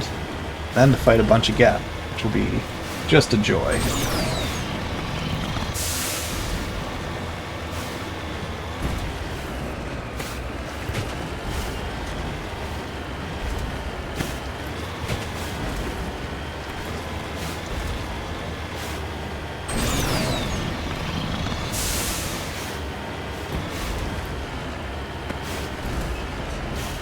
Very curious what's going to be at that point when I get to it. Like, is it going to be building I go through, or is it going to be just like waves of Geth or something that I gotta fight? Preference would be a wave. Okay, gotta do this. There's hazards. Okay. Uh-oh. Okay.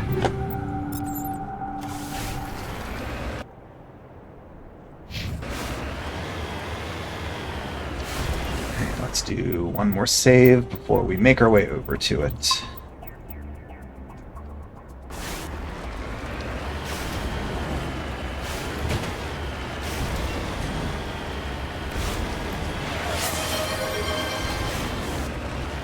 Solara 1509 just redeemed physics lesson.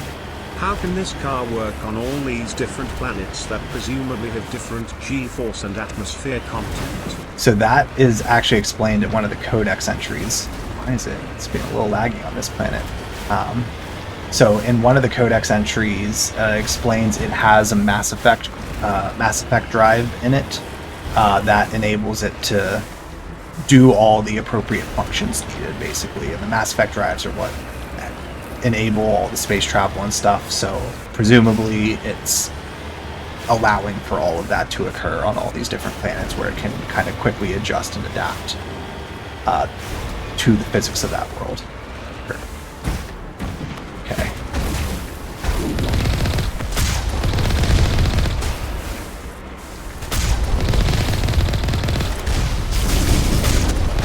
Took those two out. We can get that triggered before I make my way over and make life really easier. Okay, so we do have to go in there too, so this will be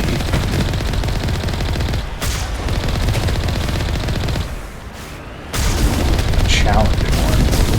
Fortunately, I can do that. Knock him down.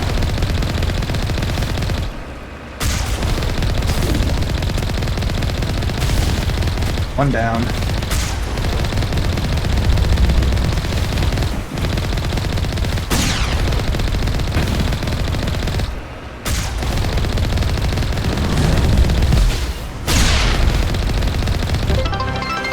Makes I get so a much refund of my channel points LMAO.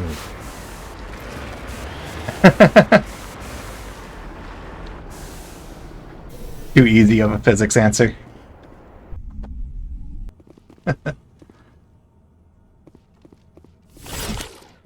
Thank you for the bits, though. I appreciate it. Let's save quick before I go in.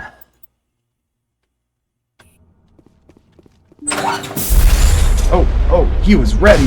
Oh, wow.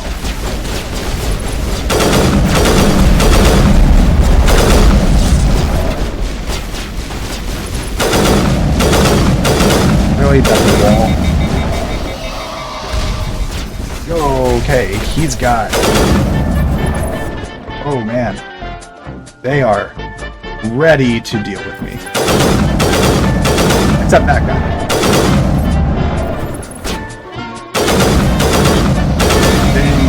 They are ready to hustle at it.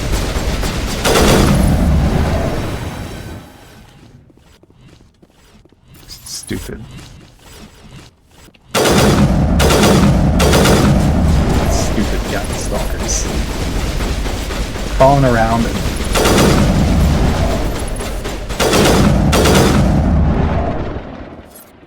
No, let them run in there.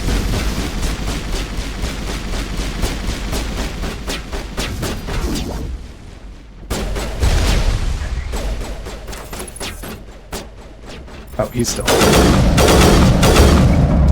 Oh. As the last Geth falls, you hear music from across the room. On the monitor, Quarian stands before a hushed crowd, warbling a mournful a cappella of Worlds and Innocence Lost. The recorded song is dispatched to the Geth worlds behind the Perseus Veil. The transmitter shuts down. What? What does that mean?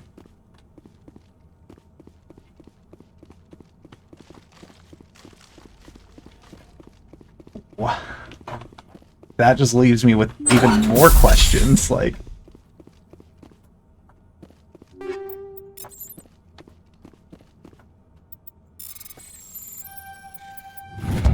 You discover a number of encrypted Geth data files. In the proper hands, they could reveal much about the evolution of the Geth since the banishment of the Quarians. Okay. That's good.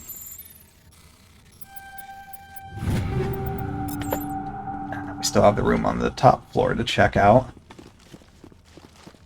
Yeah. Is there, like, Solarians that are I mean... Gotta get the fuck out of here. I hope it's just come in, so I'll probably reposition in a moment so she can hop up. Oh, is that not a door? Hi. Okay, not a door I can go to. You wanna hop up? Yeah.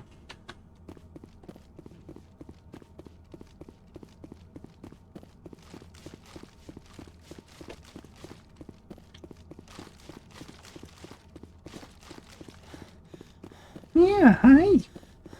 She wants attention. Come on, you can hop up.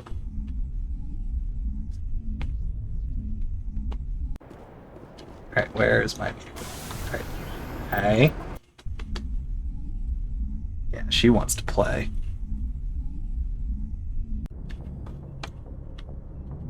Okay. Oh. You've acquired detailed data files. Given the history of the quarantine, these might be of interest to Tali. Okay. So we want to go talk to her. Come on up. Yeah. She's about to hop up.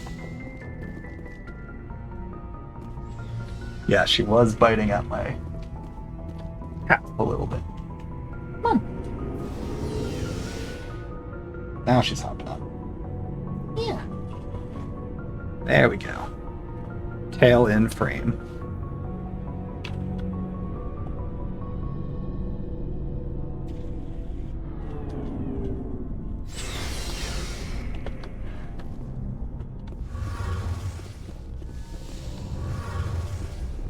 Okay, Tali.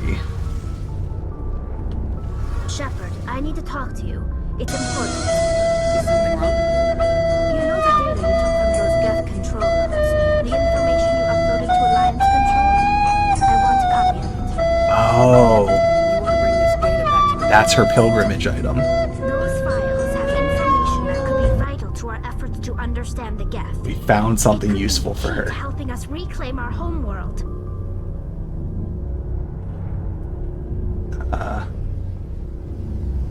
It'll take years to decipher and analyze the data.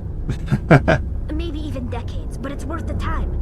This information will give us new insight into how the Geth have changed and evolved over the past centuries. Alright. Go ahead, make a copy. My people, I owe you a great debt. One I can never repay. The only thing I can offer in return is what you already have. Cool. My solemn promise to stay with you until Saren and his Geth armies are defeated. I never wanted anything more. Thank you, Shepard. Alright. Got her on board.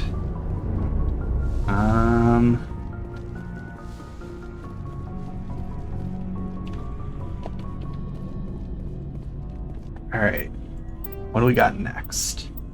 Okay, so now it's the 2 in the Maroon Sea cluster.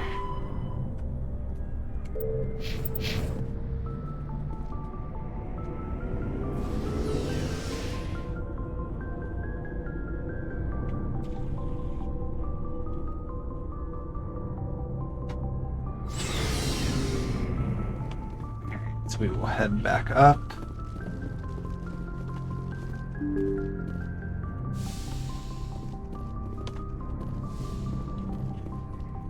Make our way. Message from Admiral Hackett, Commander. Patching it through. We just received your report. Looks like this Geth incursion was bigger than we thought. They were probably preparing for a major offensive in the system. We're increasing patrols in the Armstrong cluster to make sure they can't establish another foothold in the region. Nice job, Shepard. You saved a lot of human lives on this mission. Hackett out. Okay. So we need the Maroon Sea. Is that not a cluster? That feels like that's a cluster right there. That's...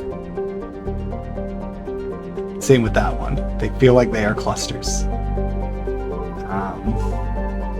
Right, Caspian and Vostok are the ones we gotta do. I'll do Metano first, because I don't think I've been to this one, so I might as well explore all of them while I'm here.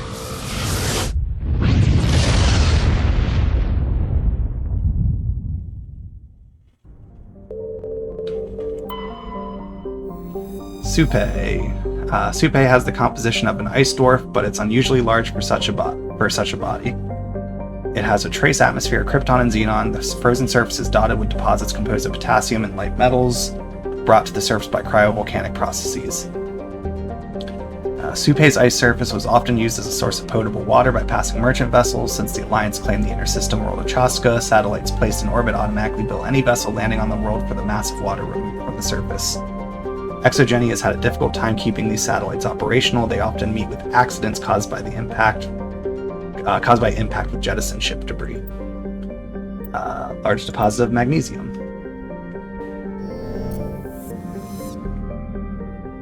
Okay, we got 4 more planets.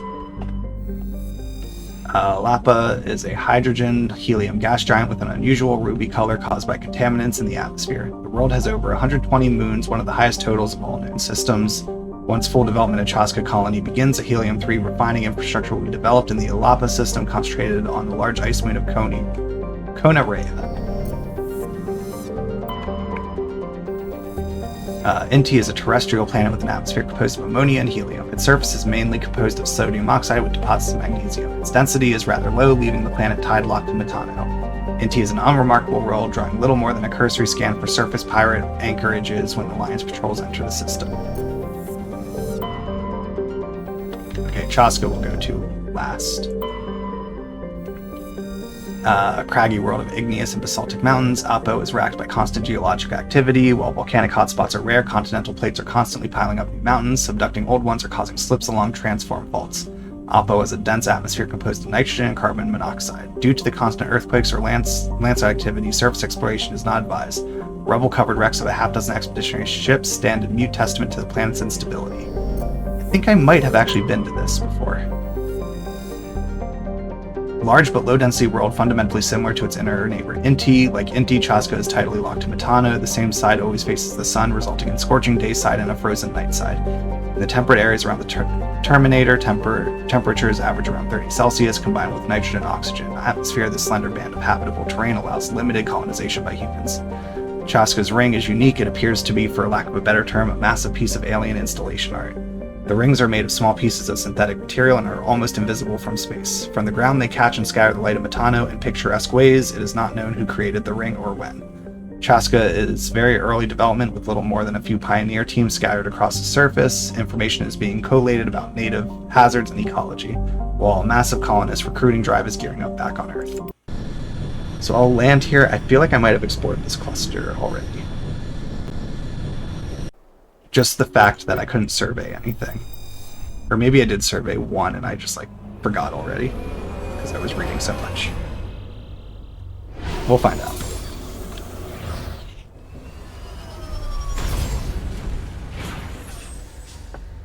Okay, she hopped down. No, I haven't been here. Anomaly, debris, 3 civilian structures. Okay. So a lot to do here.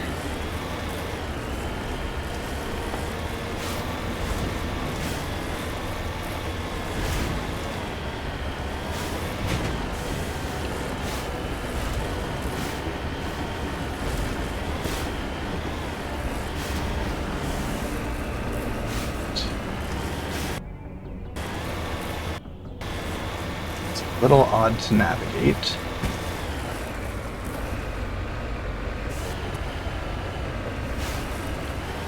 Oh. No clue how I'm getting to that, actually, so.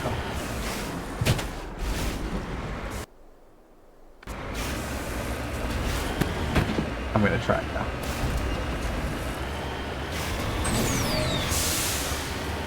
Maybe right here. Is this a way up?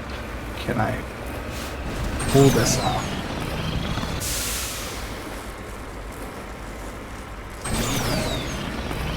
Let's work our way sideways as I'm steadily sliding down.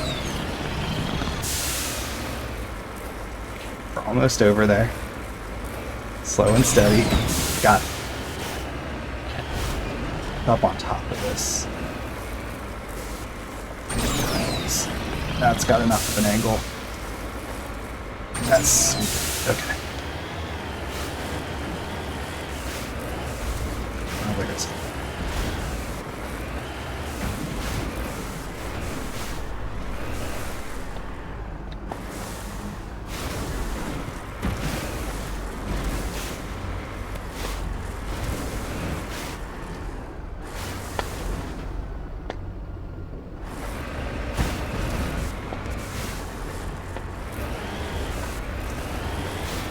Right there. All of that for a beryllium deposit.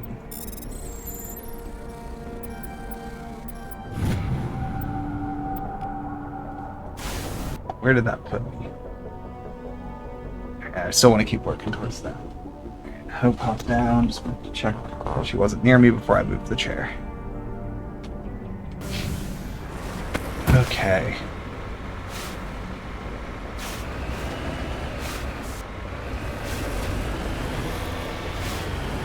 So let's climb back up here and do the other ones before the civilian structures, which are clearly bandits that I'm gonna have to fight. Since there's all those red dots. Go around this way.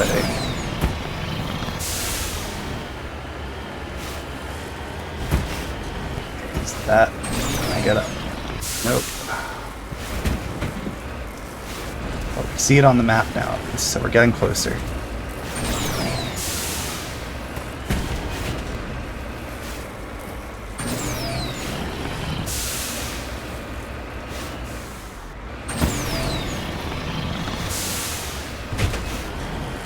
Okay, we can get to it this way.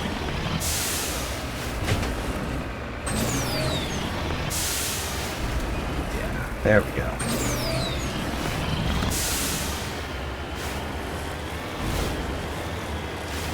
Ooh, very worth it.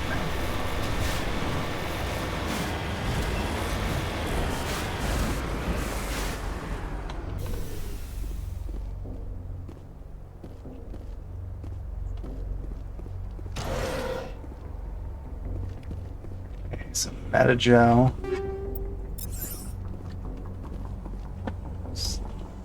Something else here, obviously.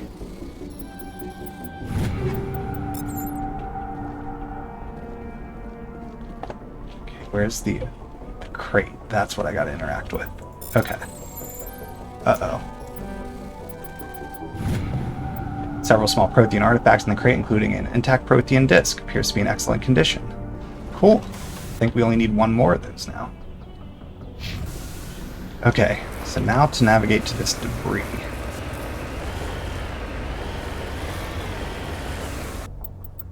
Do another quick save.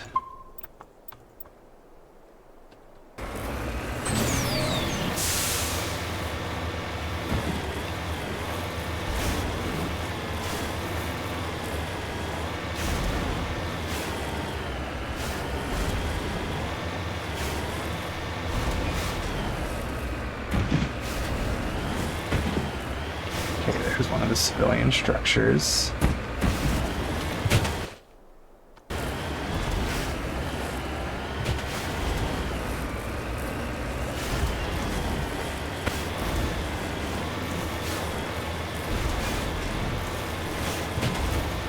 Which I think I'm going to be able to just ignore for now while I go up this cliff side. And then I can circle back to it.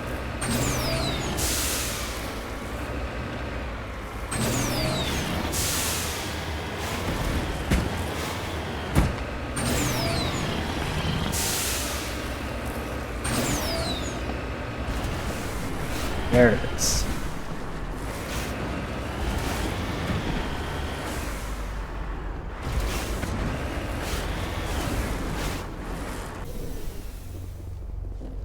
Alright, crash probe.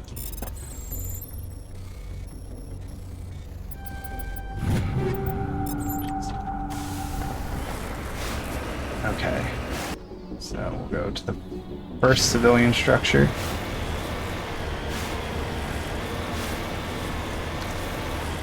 These should be pretty straightforward enough.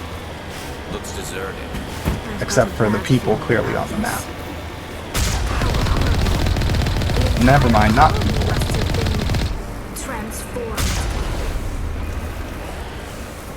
Okay.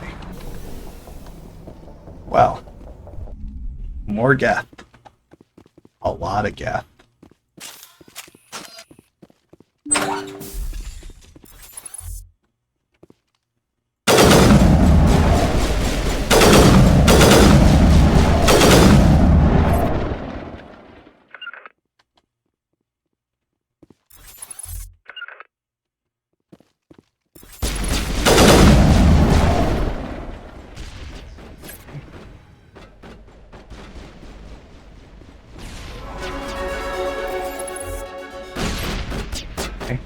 lot of them in here.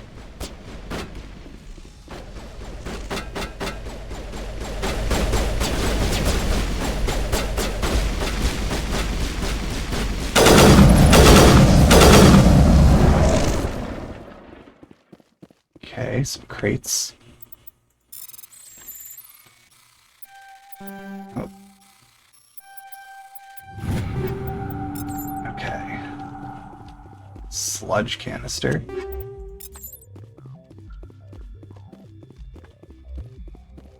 Alright, so let's make our way upstairs. There's another Geth husk waiting up there.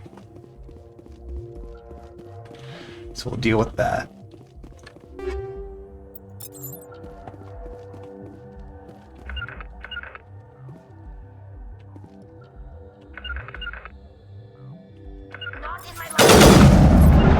Let's go up here.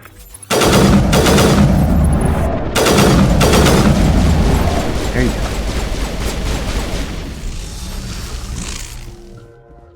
Okay.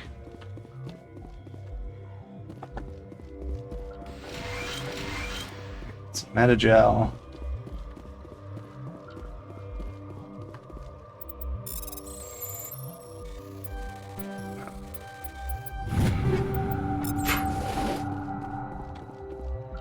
Alright. So that's everything here. I feel like that's all it's going to be for these, is really just getting some random items, but that's fine. I'll take it. If there's a chance of some upgrades, that would be nice. Whoops.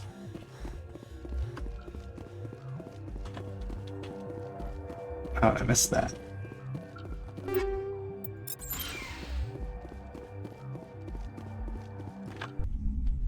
Okay, so that's the first one of 3. Let's do that one next. Oh, I leveled up. Let's work assault training. Garrus will keep working on damping. And Tali also will work on damping.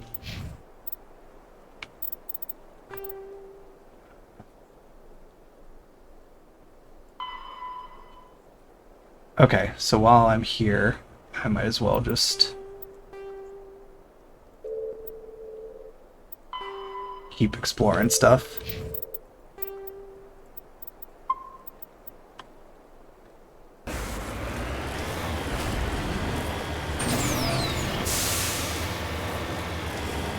Okay, we got husks in front of this one, or no? No. But the last one does. Up on that hill. Okay.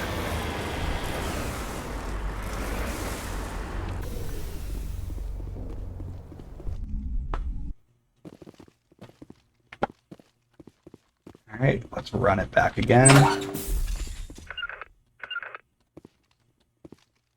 Them just run into.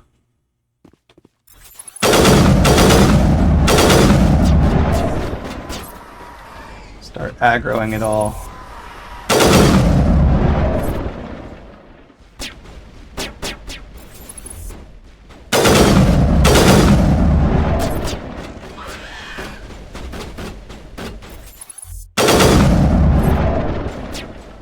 Okay, this one was not bad at all. I'll just kind of explore while they do cleanup duty.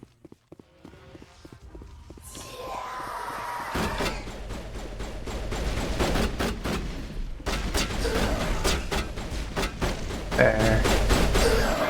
Station. Perimeter secured.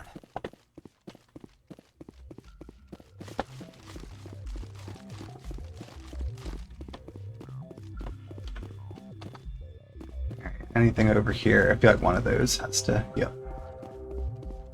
Okay, several things actually.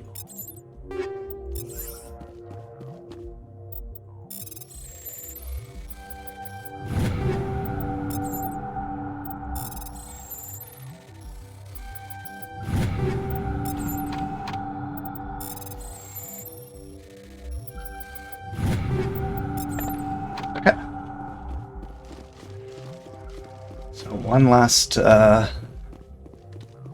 structure to check out.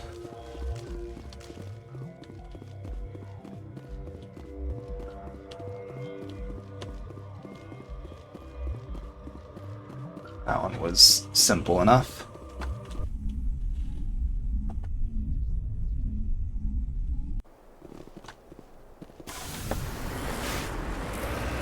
I won't bother putting the pin because I know exactly where I got it.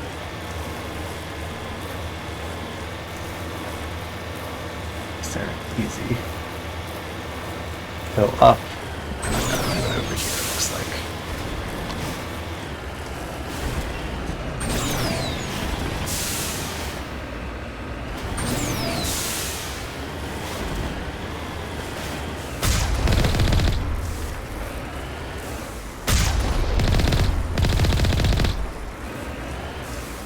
Okay. Last one. Which is one of the big ones, so I feel like we'll find something in here. I mean, already you got actual setup Geth technology here, so stuff's gonna go down.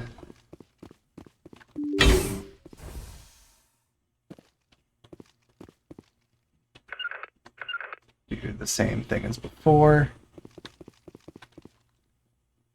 Hostile contact. Start aggroing.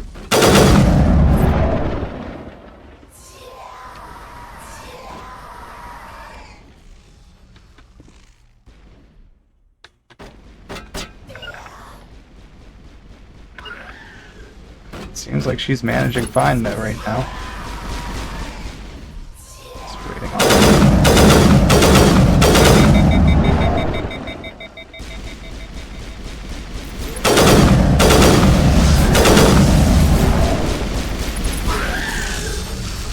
Okay.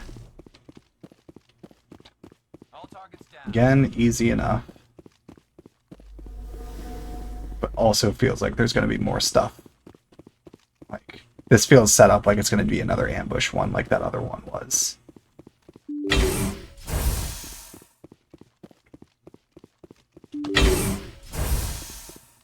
Yeah. Quest thing there, which means I'm going to check this one first. Just an empty room. Uh-huh. That's not ominous. Please.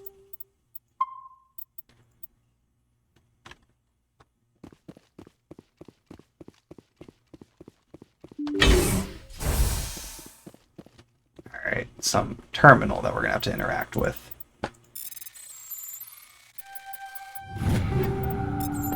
Let's take all the stuff we can first.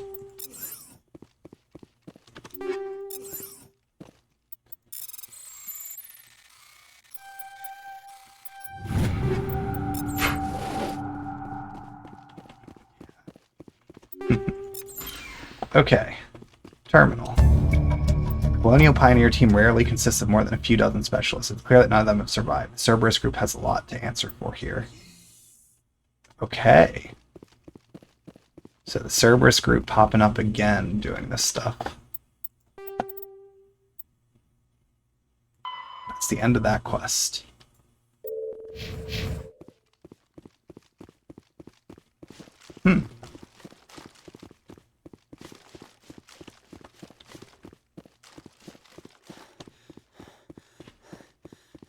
Alright, so just one more to go.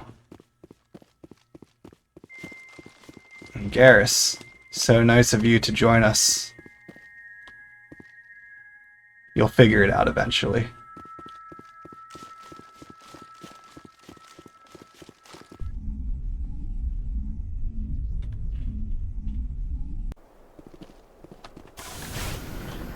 Alright, back to the Normandy. I think that was only the first of the 3 systems here, so...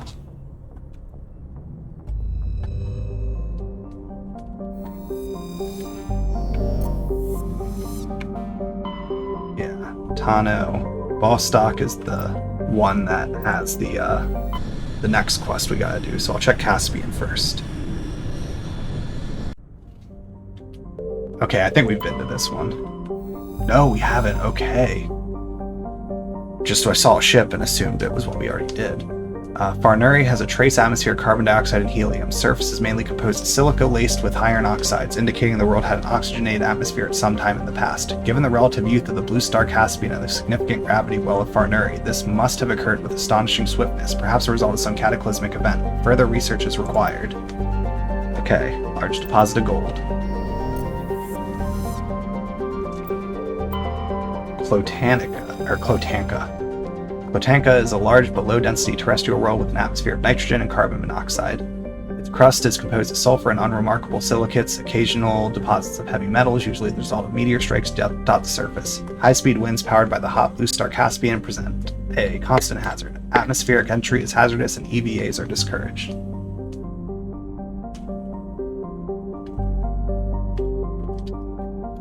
Okay. Iridium.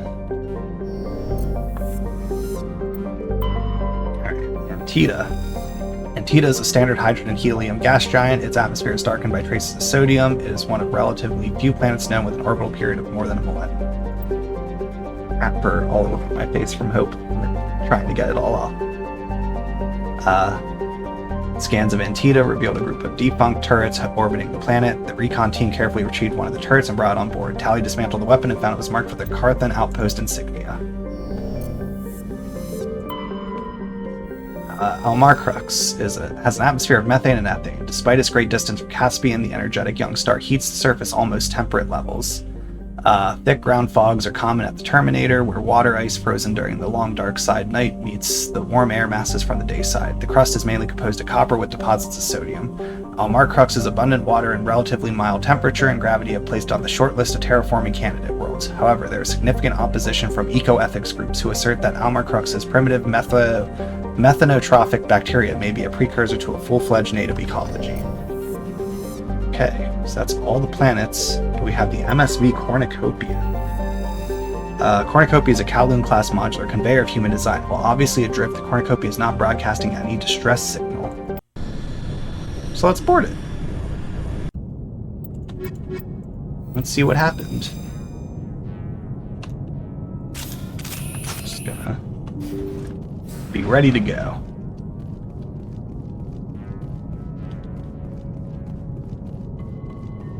I love that the ships always have like this layout. So like when you read it and it says like Kowloon class stuff, like they're always structured the same way. So you know what you're walking into in a sense.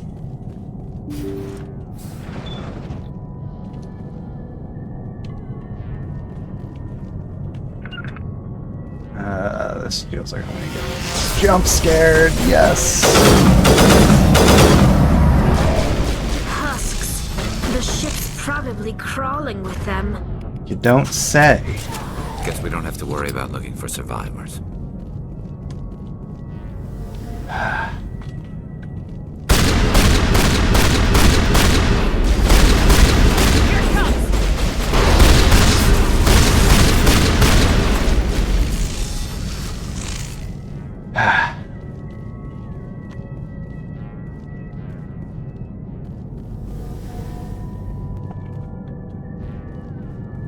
Of course, they make it a maze that you have to go through with these guys.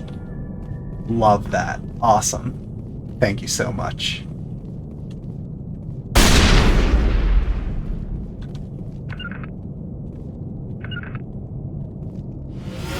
Okay.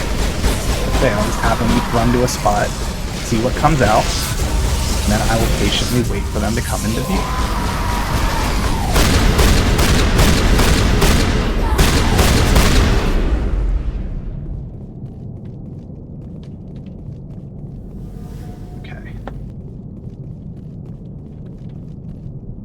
We just gradually make our way through.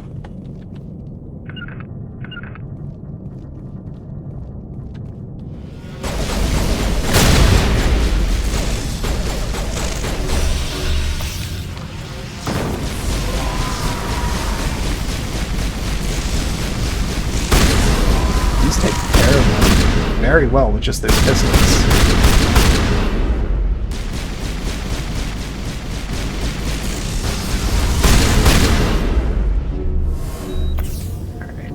Didn't realize Garrus got taken down there. Good man.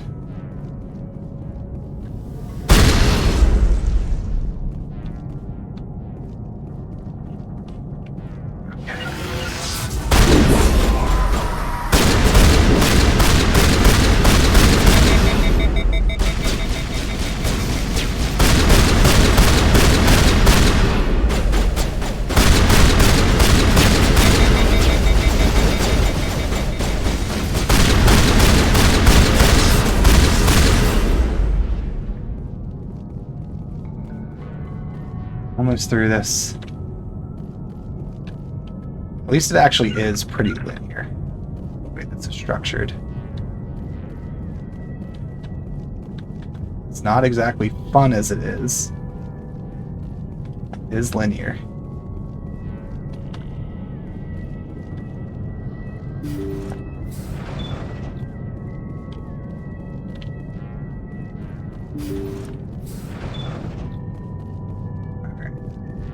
What do we got in these rooms first? Oh.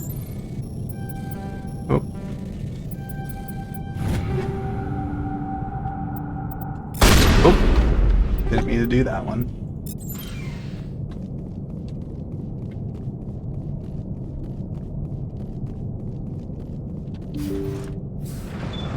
Okay, what's in this one? Just one, it looks like.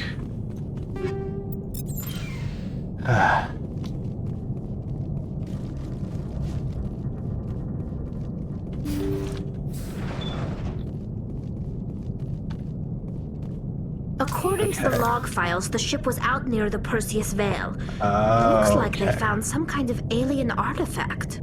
They brought it on board, and then... This is really weird, Shepard. They plotted a course straight into the Perseus Veil, like they wanted the Geth to find them.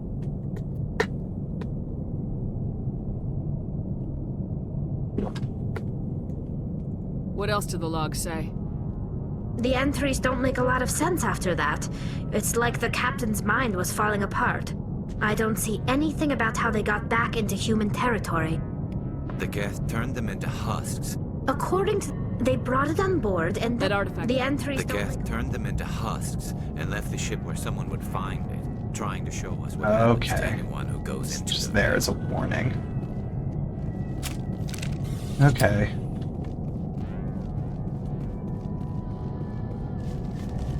So let's make our way back out.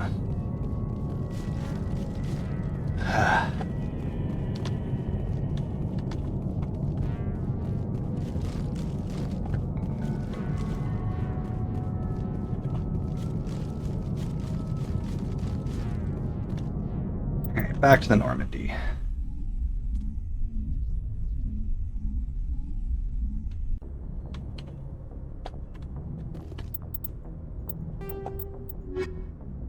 Alright, so now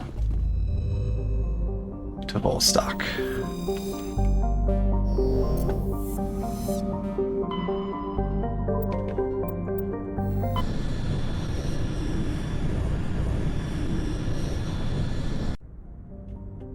Okay, just 4 planets. Oh, what is... Unknown. Got it. We'll take Looks a look. like we've got an active distress beacon on the planet below, Commander. We'll take a look at that No after. message, just a locator signal. Notacrux is a verdant world with abundant water, temperate climate, thick nitrogen-oxygen atmosphere, and a rich ecosystem. It would seem to be perfect for life. The relatively high percentage of oxygen makes humans feel energized and alive, though it has also allowed insect analogs to grow to frightful sizes. Unfortunately, Notacrux is a case of almost not quite. Thunderstorms are as common as on Earth, but at Notacrux's thicker oxygen-rich atmosphere, they are deafening and spark constant wildfires. More damning, however, are the large and ubiquitous tufts of pollen that float on the high-pressure air. In humans and other oxygen-breathing species, they cause severe or lethal allergic reactions. Let's check the other 3 first. Clomarthu has a reducing atmosphere of methane and nitrogen, surface is hot and mainly composed of sodium with deposits of uranium. In terms of size and orbit, Clomarthu is a virtual twin of Earth, but utterly lacks life. Geological properties of Alco have been scanned from orbit, but little else is known about it. A fairly typical mixed outer system terrestrial rock and ice, Alco has a trace atmosphere of krypton and xenon. Its crust is composed of silicates and water ice with deposits of aluminum. Unregistered starship traffic has been recorded in the vicinity of this planet. Travel is not advised. Ptaiton, a rather small hydrogen-helium gas giant. Ptaiton's atmosphere contains large quantities of chlorine. Scans of Ptaiton revealed a strange unmanned vessel in orbit around the planet. Tally brought on board and determined it was Asari made, but very old. She discovered several ancient artifacts inside the vessel, including one of Matriarch Dillinaga's rings. Okay, so yeah, we have this unknown signal we'll do after we land on this planet.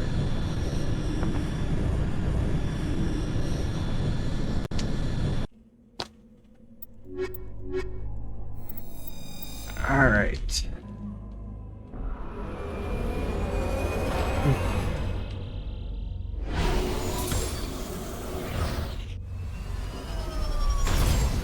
Oh, very vibrant colors.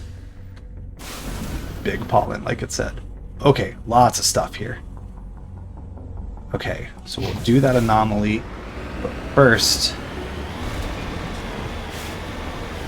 Is it just like a whole bunch of Geth over here or something? What is this?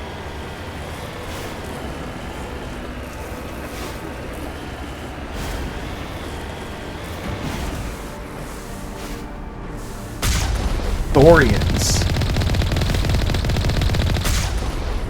Really?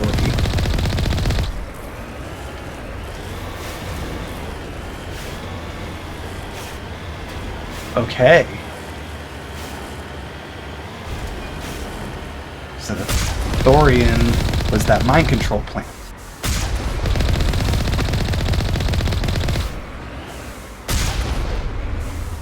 It is out here, it seems.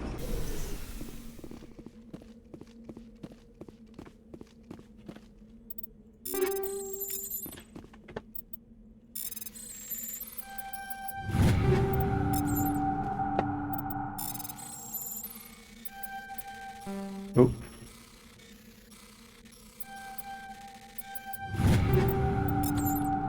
Okay. Interesting.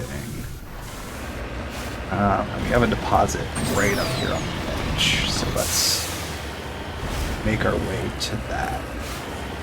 Hopefully. Okay. Made it up there. But is that good enough? Gotta just get up this little bit. Right.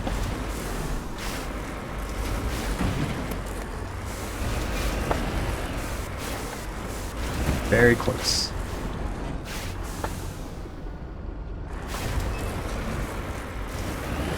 Okay, it's right there. Got it. Looks like, is that gold? Yep. Okay.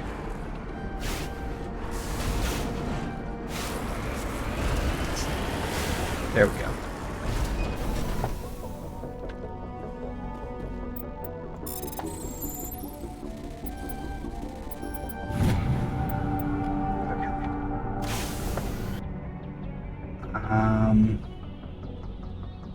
So now we want to make our way there, which is...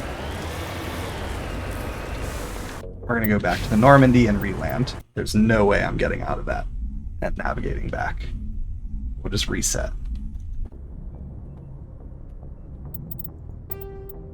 Do another quick save.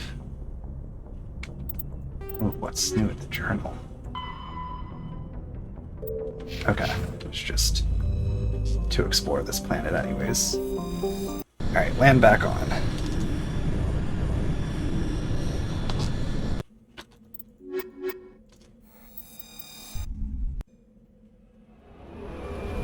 Alright, and we're back. Just had to reset it, because that was going to be too tedious.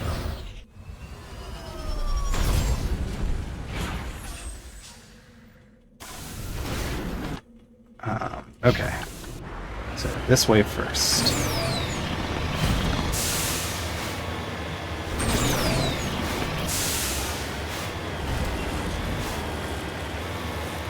I'm just noticing the items I'm picking up. There's a lot of 9s and 10s, and I think I still have a lot of 8s equipped, so I pretty positive I have some significant upgrades in my inventory. Is this going to be like a Thresher Maw? Are we not even close? We're not even close still, so uh-oh. How do we get to it?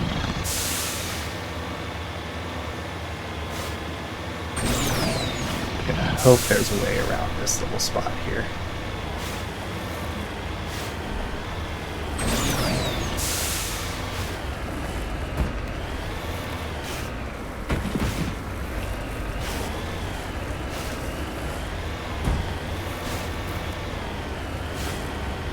This is the way.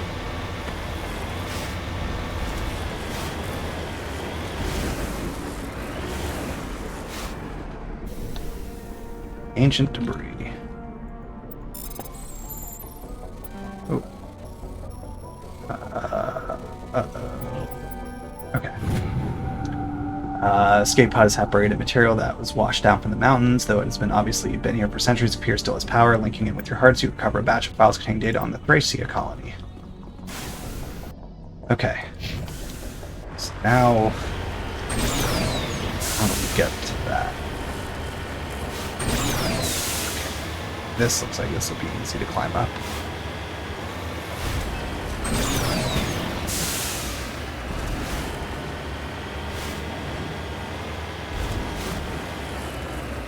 Maybe. Yes, okay.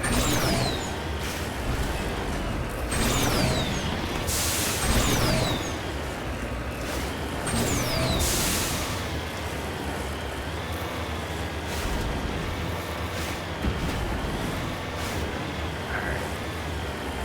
Let's see, can I pull this off to get around? Yes, okay.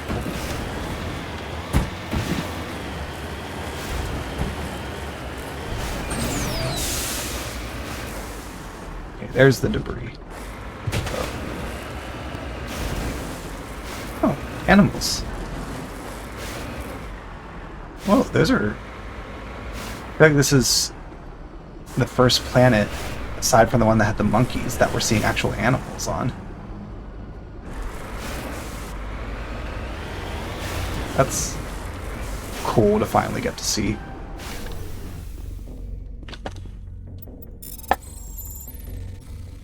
Oh, this one's tricky. Okay. So now the science facility.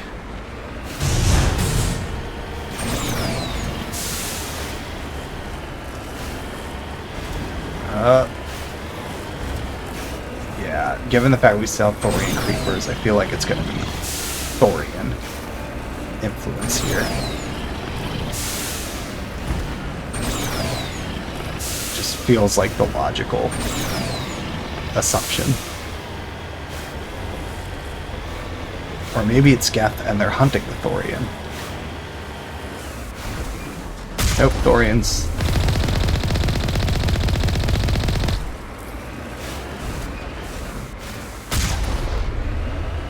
Okay.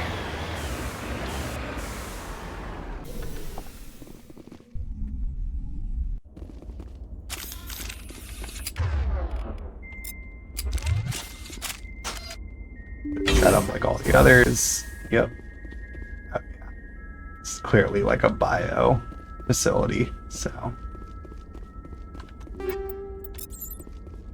Yup. Thorians all over the place.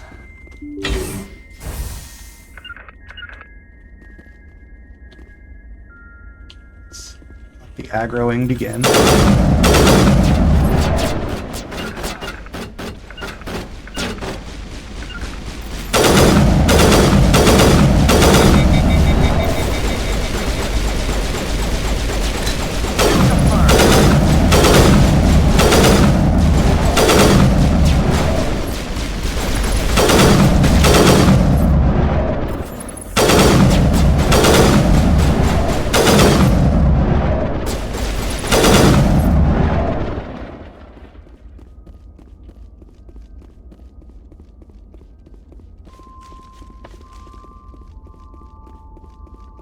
What do we got back here then?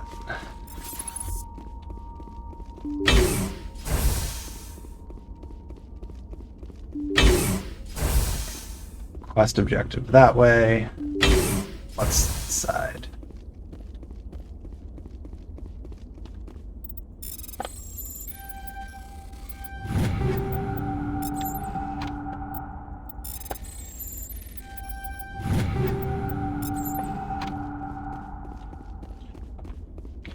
Pods.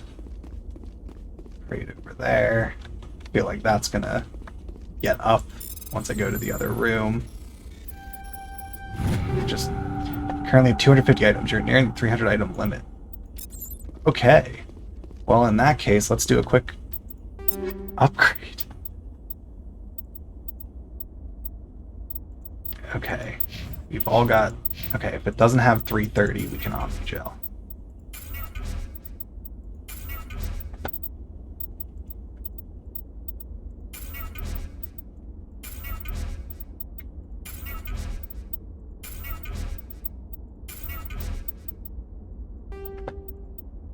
Alright, so we'll just give them all one of these quick.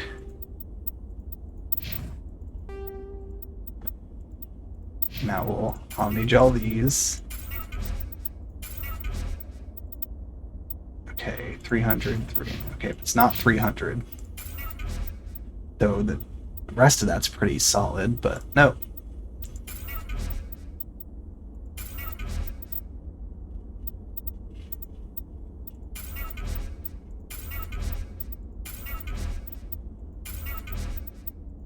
See, for now, I'll just Omnigel down till I see if I can hit 250.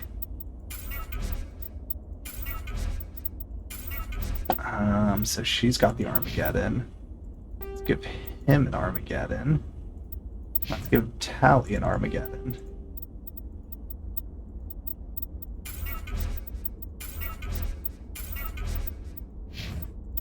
Okay, so 240, 220, so at least 200.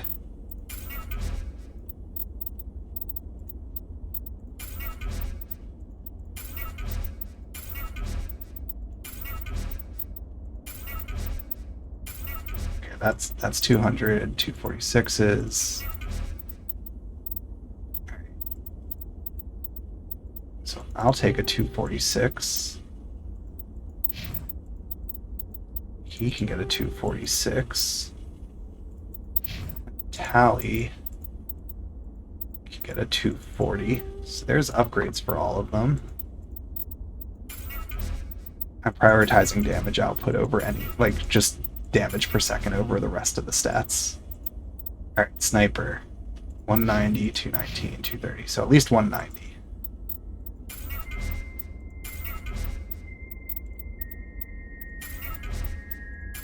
Oh, 250.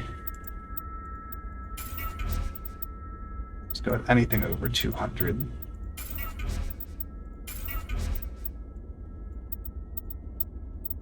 Okay. So 218, 232, 250, 206, 267.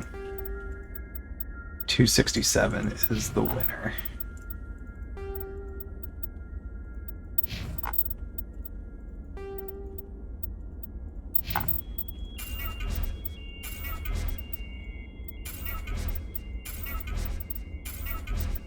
Omnigel all these ones quick, and then I'll worry about the rest after.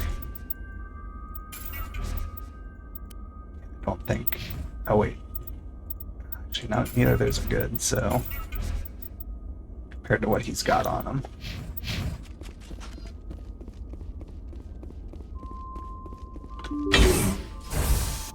Rescuers? Oh, thank God. See? I told you somebody would come to investigate that signal. My name is Dr. Ross, Chief Exogeny Researcher that's the name at this of that facility. company. We've been trapped in this room for days. We're almost out of food and water. You got here just in time. I need to know what's going on. Why is this place crawling with Thorian creepers? How do you know about the Thorian? I know what Exogeny was up to. I saw what they let the Thorian do to those colonists, so I destroyed it. Our secret's out then. No point in my lying. You already know the worst. The creepers here were created using altered samples from the specimens on Pharos. We discovered a way to turn them into docile, obedient servants. Everything was going fine until a few days ago. Then all the creepers suddenly went berserk. Only a handful of us made it back into the safety of this room. Why didn't you send a clear message asking for help? All we had was that signal from the emergency beacon. This is a closed communications base. ExoGeni was worried about someone on the project selling secrets to a rival firm or reporting our work to the authorities. We have no direct communication with the outside, only the emergency beacon. It sends a general distress signal to the ExoGeni site on Pharos. They're supposed to send a team to respond inside of 24 hours, but it sounds like they had problems of their own. Yeah. Any chance some of the other people at the base might still be alive? I doubt it. Too many creepers out there. They never stood a chance. We're the only ones left. Any idea why they turned on you? Maybe there was still some kind of link between the creepers and the Thorian back on Pharos. The Thorian was unlike any other life form we've ever studied. I can't explain how, but maybe when it died, it somehow set off the creepers here. I've heard all I need to. Look, I know what we did here was wrong. I'll admit that. But it's over now. There's no sense reporting this to the authorities, right? You were in charge of this project. The safety of the staff was your responsibility. They trusted you, and you betrayed that trust. Yep. Be reasonable. I didn't mean for this to happen. Besides, how does it help anyone if I end up in jail? Normally ExoGeni would have my back, but it sounds like they're going to have their hands full cleaning up the mess on Pharos. Yep. But I've got money. A nice little emergency fund I set up. Nope. It's yours if you let us go. The victims here deserve justice. I have to take you in. That's not going to happen. Fine. Open fire. Open fire!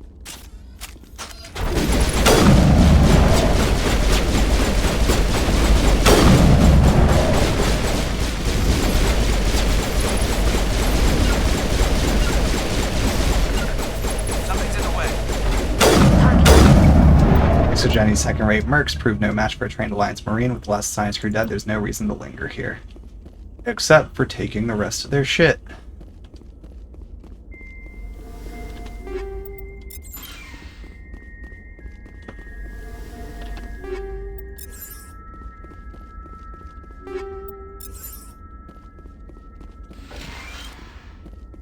Okay. It really felt like that's where that was heading. Just the way that dialogue was going, that she was gonna be like, "You're not taking me alive." So. Oh well.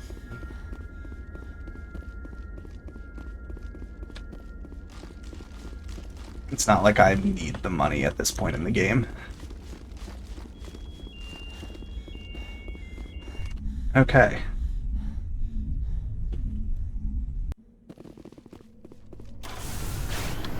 So back to the Normandy we go again.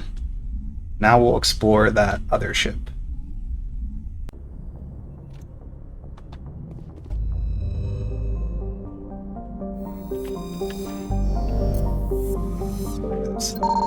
Metallic asteroid.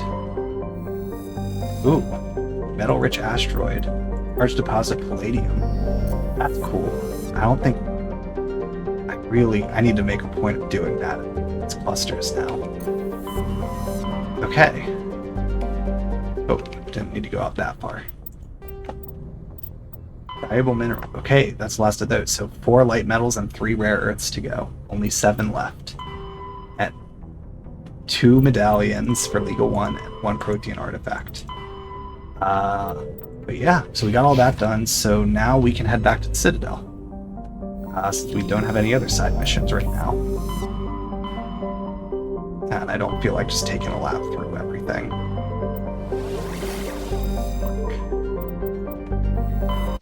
Go back to the Citadel to see if there's anything new we can get here. Cool. We kept picking up new missions, so I was kind of reaching a point where I was like, I'm like paranoid. Is there anything here that's hidden?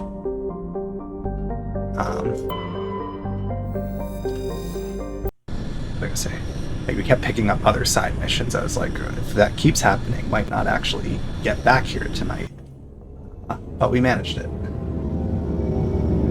So I don't know that we'll get to explore all the places here to check if there's any new missions or anything, but I'll at least do a handful of it. If I don't get through everything before I decide to wrap up, we'll finish it next week and then get back to the main story then. We'll be heading to Vermeer.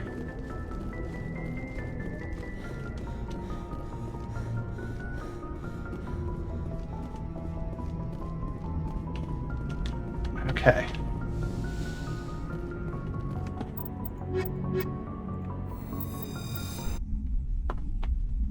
Let's back up the Citadel finally. Equalizing interior pressure with exterior atmosphere. Logged. The commanding officer is ashore. Exo Presley has the deck. Let's see, is there anything else, like... What's the hunt? The Normandy is amazing, Shepard. It's an honor to be among her crew. Alright, let's head down. After years of poor economic performance, ExoGeni has announced that its research colony on Pharos is finally returning a profit. New discoveries and a dedicated colonization effort have finally paid off for ExoGeni. ExoGeni stock rose sharply with the announcement, with investors pleased at this surprising news. Get away with it.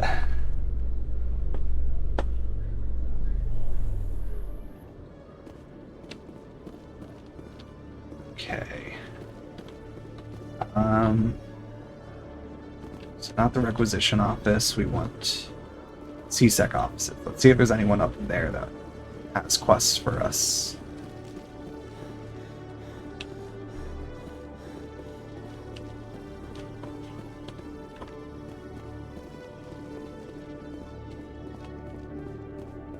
Has Chelik got anything? Not now. Okay. Is there anything from anyone up here?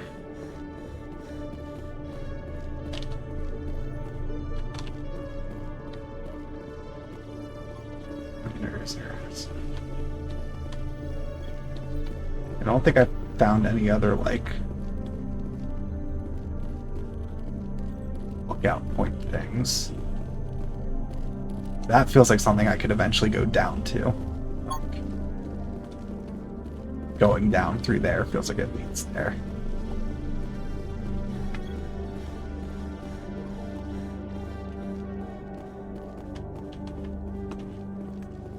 Alright.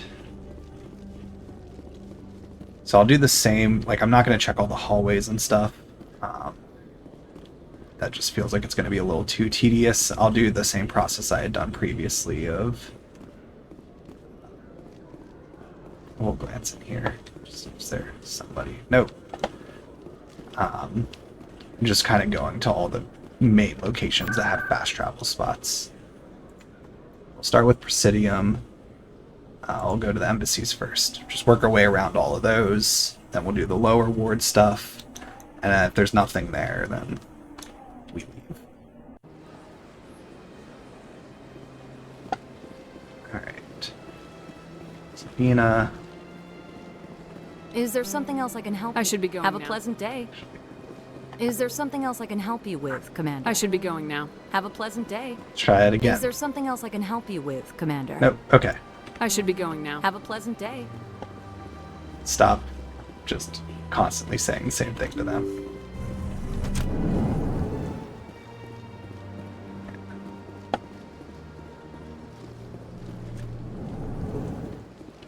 Okay. What new does... I saw your Pharos report. If we had known anything about the Thorian, ExoGeni would never have been given the permits to start a colony there. Thank God the colony survived. We can't afford to have too many failures out in the Traverse. It's one of our major expansion regions. You don't give a damn about the colonists. It's all just politics to you, isn't it? Yeah, call them out. We can't all be the hero who charges in to save the day, Commander. But we each serve humanity in our own way. You can't escape interstellar politics. It's part of the big picture. Sometimes it isn't pretty. Just ignore him, Shepard. The ambassador's a little bitter sometimes. Sometimes. Alright. Does Adina, or does Anderson Yes, have anything Commander? new?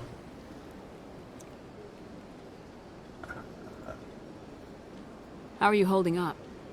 But you're the one who can stop Sarah.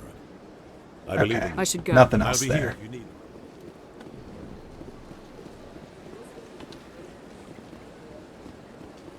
Okay.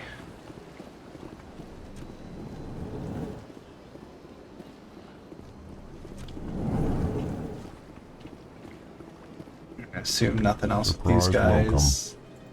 You have returned, human. Goodbye, Ambassador. Nothing else there. Farewell. Good day to you, human. So I'll run across to the other side.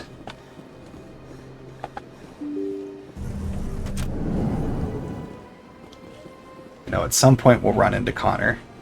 Or Conrad, whatever his name was. So we'll get to continue that mission.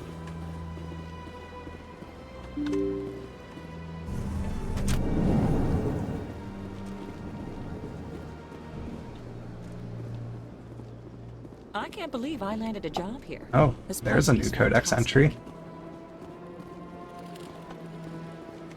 Human, delighted, welcome. It is good to meet you.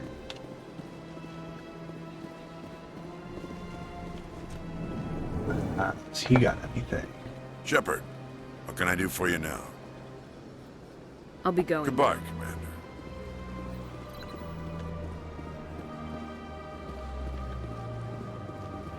Okay. Nothing else in this one.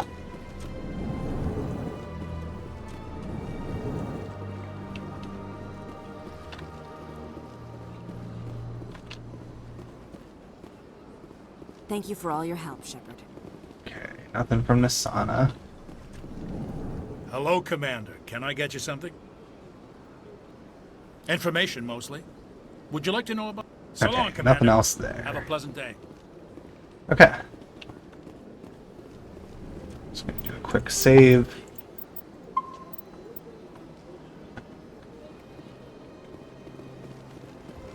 I think, given the time, I'll do all the Obsidium stuff.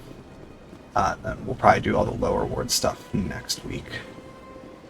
I'll just get through this stuff tonight.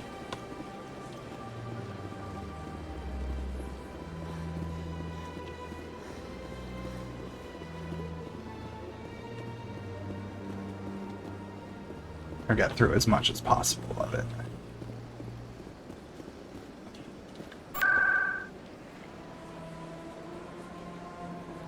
Okay, so next up will be the wards.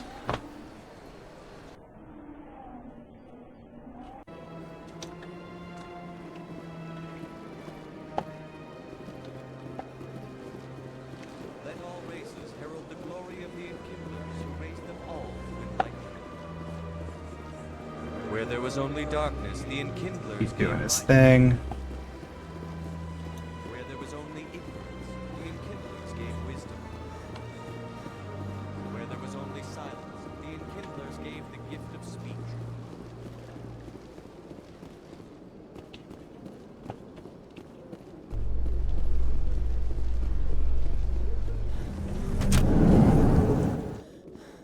Alliance officials report that a Geth incursion into the Armstrong cluster has been repulsed, with the Geth suffering heavy casualties. In the event of future Geth activity, the Alliance plans to maintain a strong security presence in the area.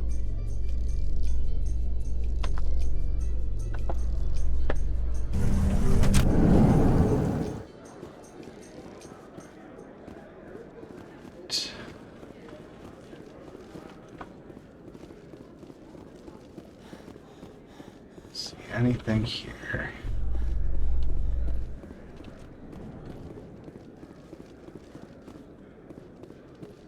Alright. I'd love to see what the Normandy can do in a fight. How so? The Normandy is built for stealth, not combat. But the stealth drive adds a new tactical level to space combat as we know it. Surprise attacks, undetected flanking maneuvers. If it comes to a fight, I'd prefer a flotilla ship. It's easier to trust what you've worked on yourself.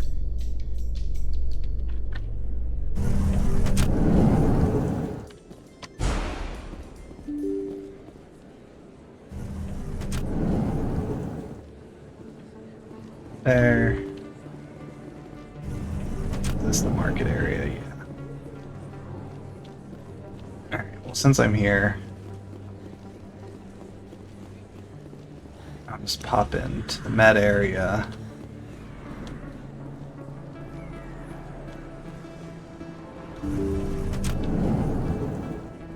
Anything new with the doctor? Yes, Commander. Is there something I can do for you? You're a doctor. I chose to keep the medical... Let me take a look Of at course. Okay. Alright, nothing new there.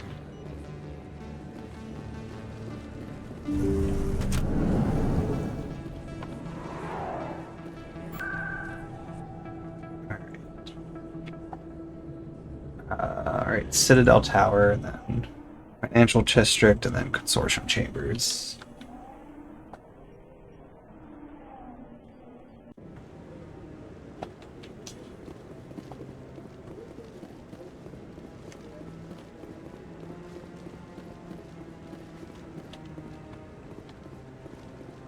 A lot of people here, but so far not looking like anything quest-wise for me. Which is fine if there is nothing, but I want to just do the check to make sure if there is, I have the opportunity to do it. I don't know how time-sensitive some of the missions are in this game.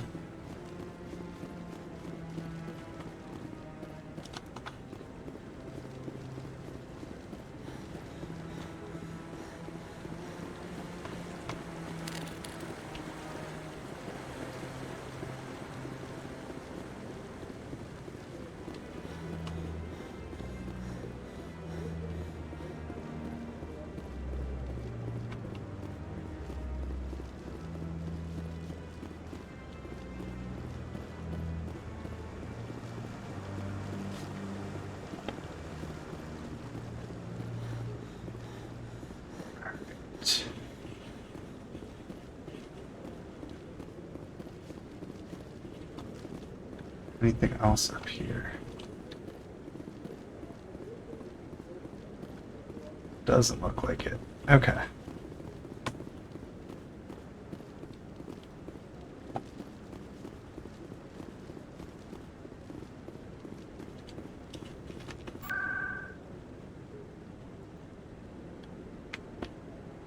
Financial District is next.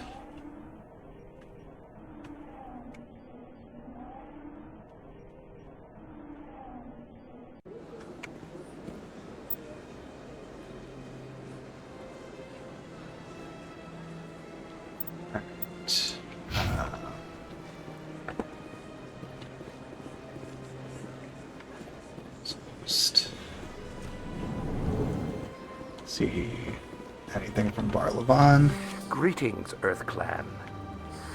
How can this humble servant be of use to you? Goodbye, Nothing Commander. there.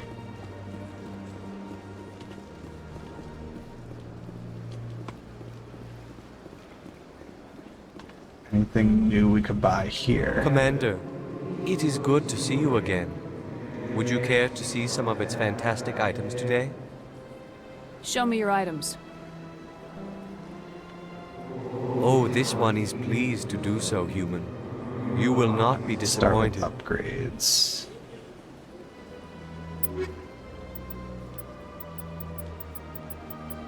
Okay. Show me your items. Non-human armors. Got anything? Nope.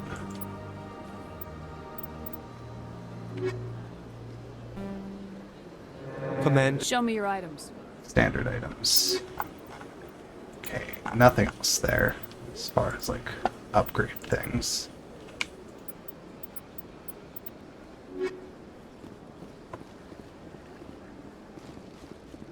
Let's peek back here.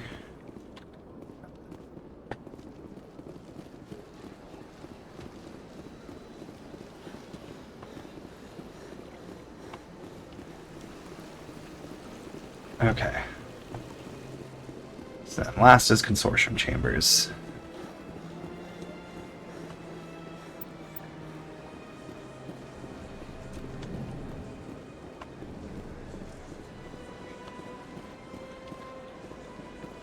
My first CSEC posting was here on the Presidium. Mostly for Need to use. crime up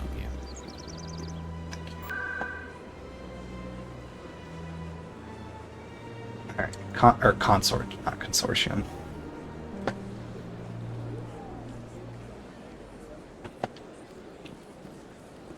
I wonder Hello again. if there's Commander. anything with this since I got all of Matriarch Dilanaga's stuff. Maybe Welcome. It is a pleasure. that allows me You're to with get the back there. Alliance? My brother's a private back on Earth. Or maybe it was just a one-off mission early on and that's it. Okay.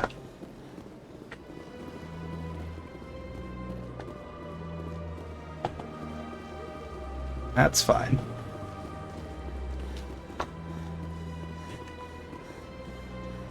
Okay. Well, in that case, let's do the codex. I think it's only one entry.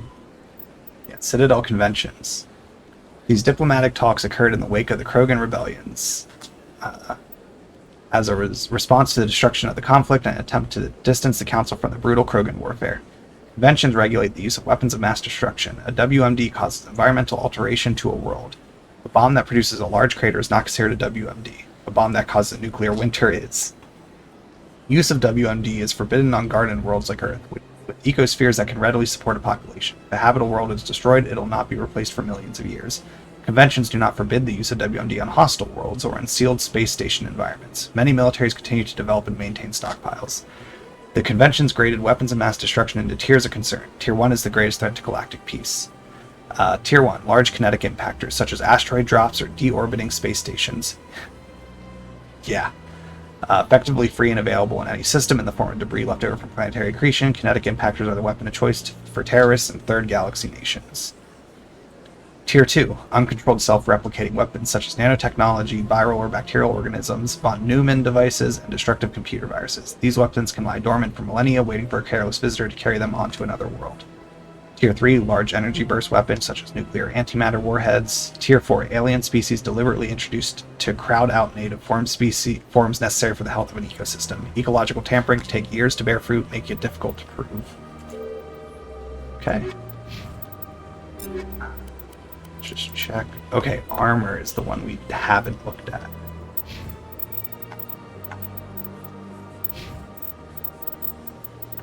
Okay. Omnigel that. Let's go ahead and clear out the stuff I don't need. That is not as good across the board. That's the one I'm hanging on to. These two are not as good across the board. Okay. Well, I think that will be where we'll stop. So next week we'll explore the other half of like the ward locations here. Make sure there's no other quests to do. And then we will head to Vermeer. We will continue the main story. So looking forward to that. Definitely made a lot of progress tonight. Explored a whole bunch of clusters, knocked out like 4 or 5 side missions, and then on top of that, also took the time to, well, we found the items to finish up the Turian insignias and Matriarch Dilanaga's stuff. We are, what, 1 or 2 Legal 1 tags away from that being done, 1 Prothean disc, and it was like 7 or 8 minerals, I think some light and like rare earth or something. So those will hopefully get done during the next wave of side quest stuff, I think, because we'll do Vermeer, and then do whatever side missions are picked up after that, exploring again and see if we can do some more stuff there. So yeah, we'll continue with all that next what's it called? Next Friday. So couldn't think of the word for a second. So yeah, I'll be back tomorrow afternoon with more Stardew Valley. I'll be posting the schedule Sunday for next week, taking the week off work. So I'm definitely streaming Monday and Tuesday to get back to Digimon New World and Final Fantasy VIII. We finally finished Disc 3. Those will probably start earlier. I'll probably start at 7 instead of 8 those days, and go like closer to 3 hours for both of those streams. Be able to make a little more progress and kind of make up for not having streamed this week for those two. And then next Friday we'll be back again the normal time with more Mass Effect. Really excited to continue the main story and see what develops next there. Having so much fun with it. Really, really well done game. But yeah, we'll call it there. Appreciate everyone who tuned in. I hope you all had fun. I had a lot of fun playing, obviously. Like I said, be back tomorrow with more Stardew. Hope you all have a good rest of your evening. Have a good weekend. And I hope to catch you all on the next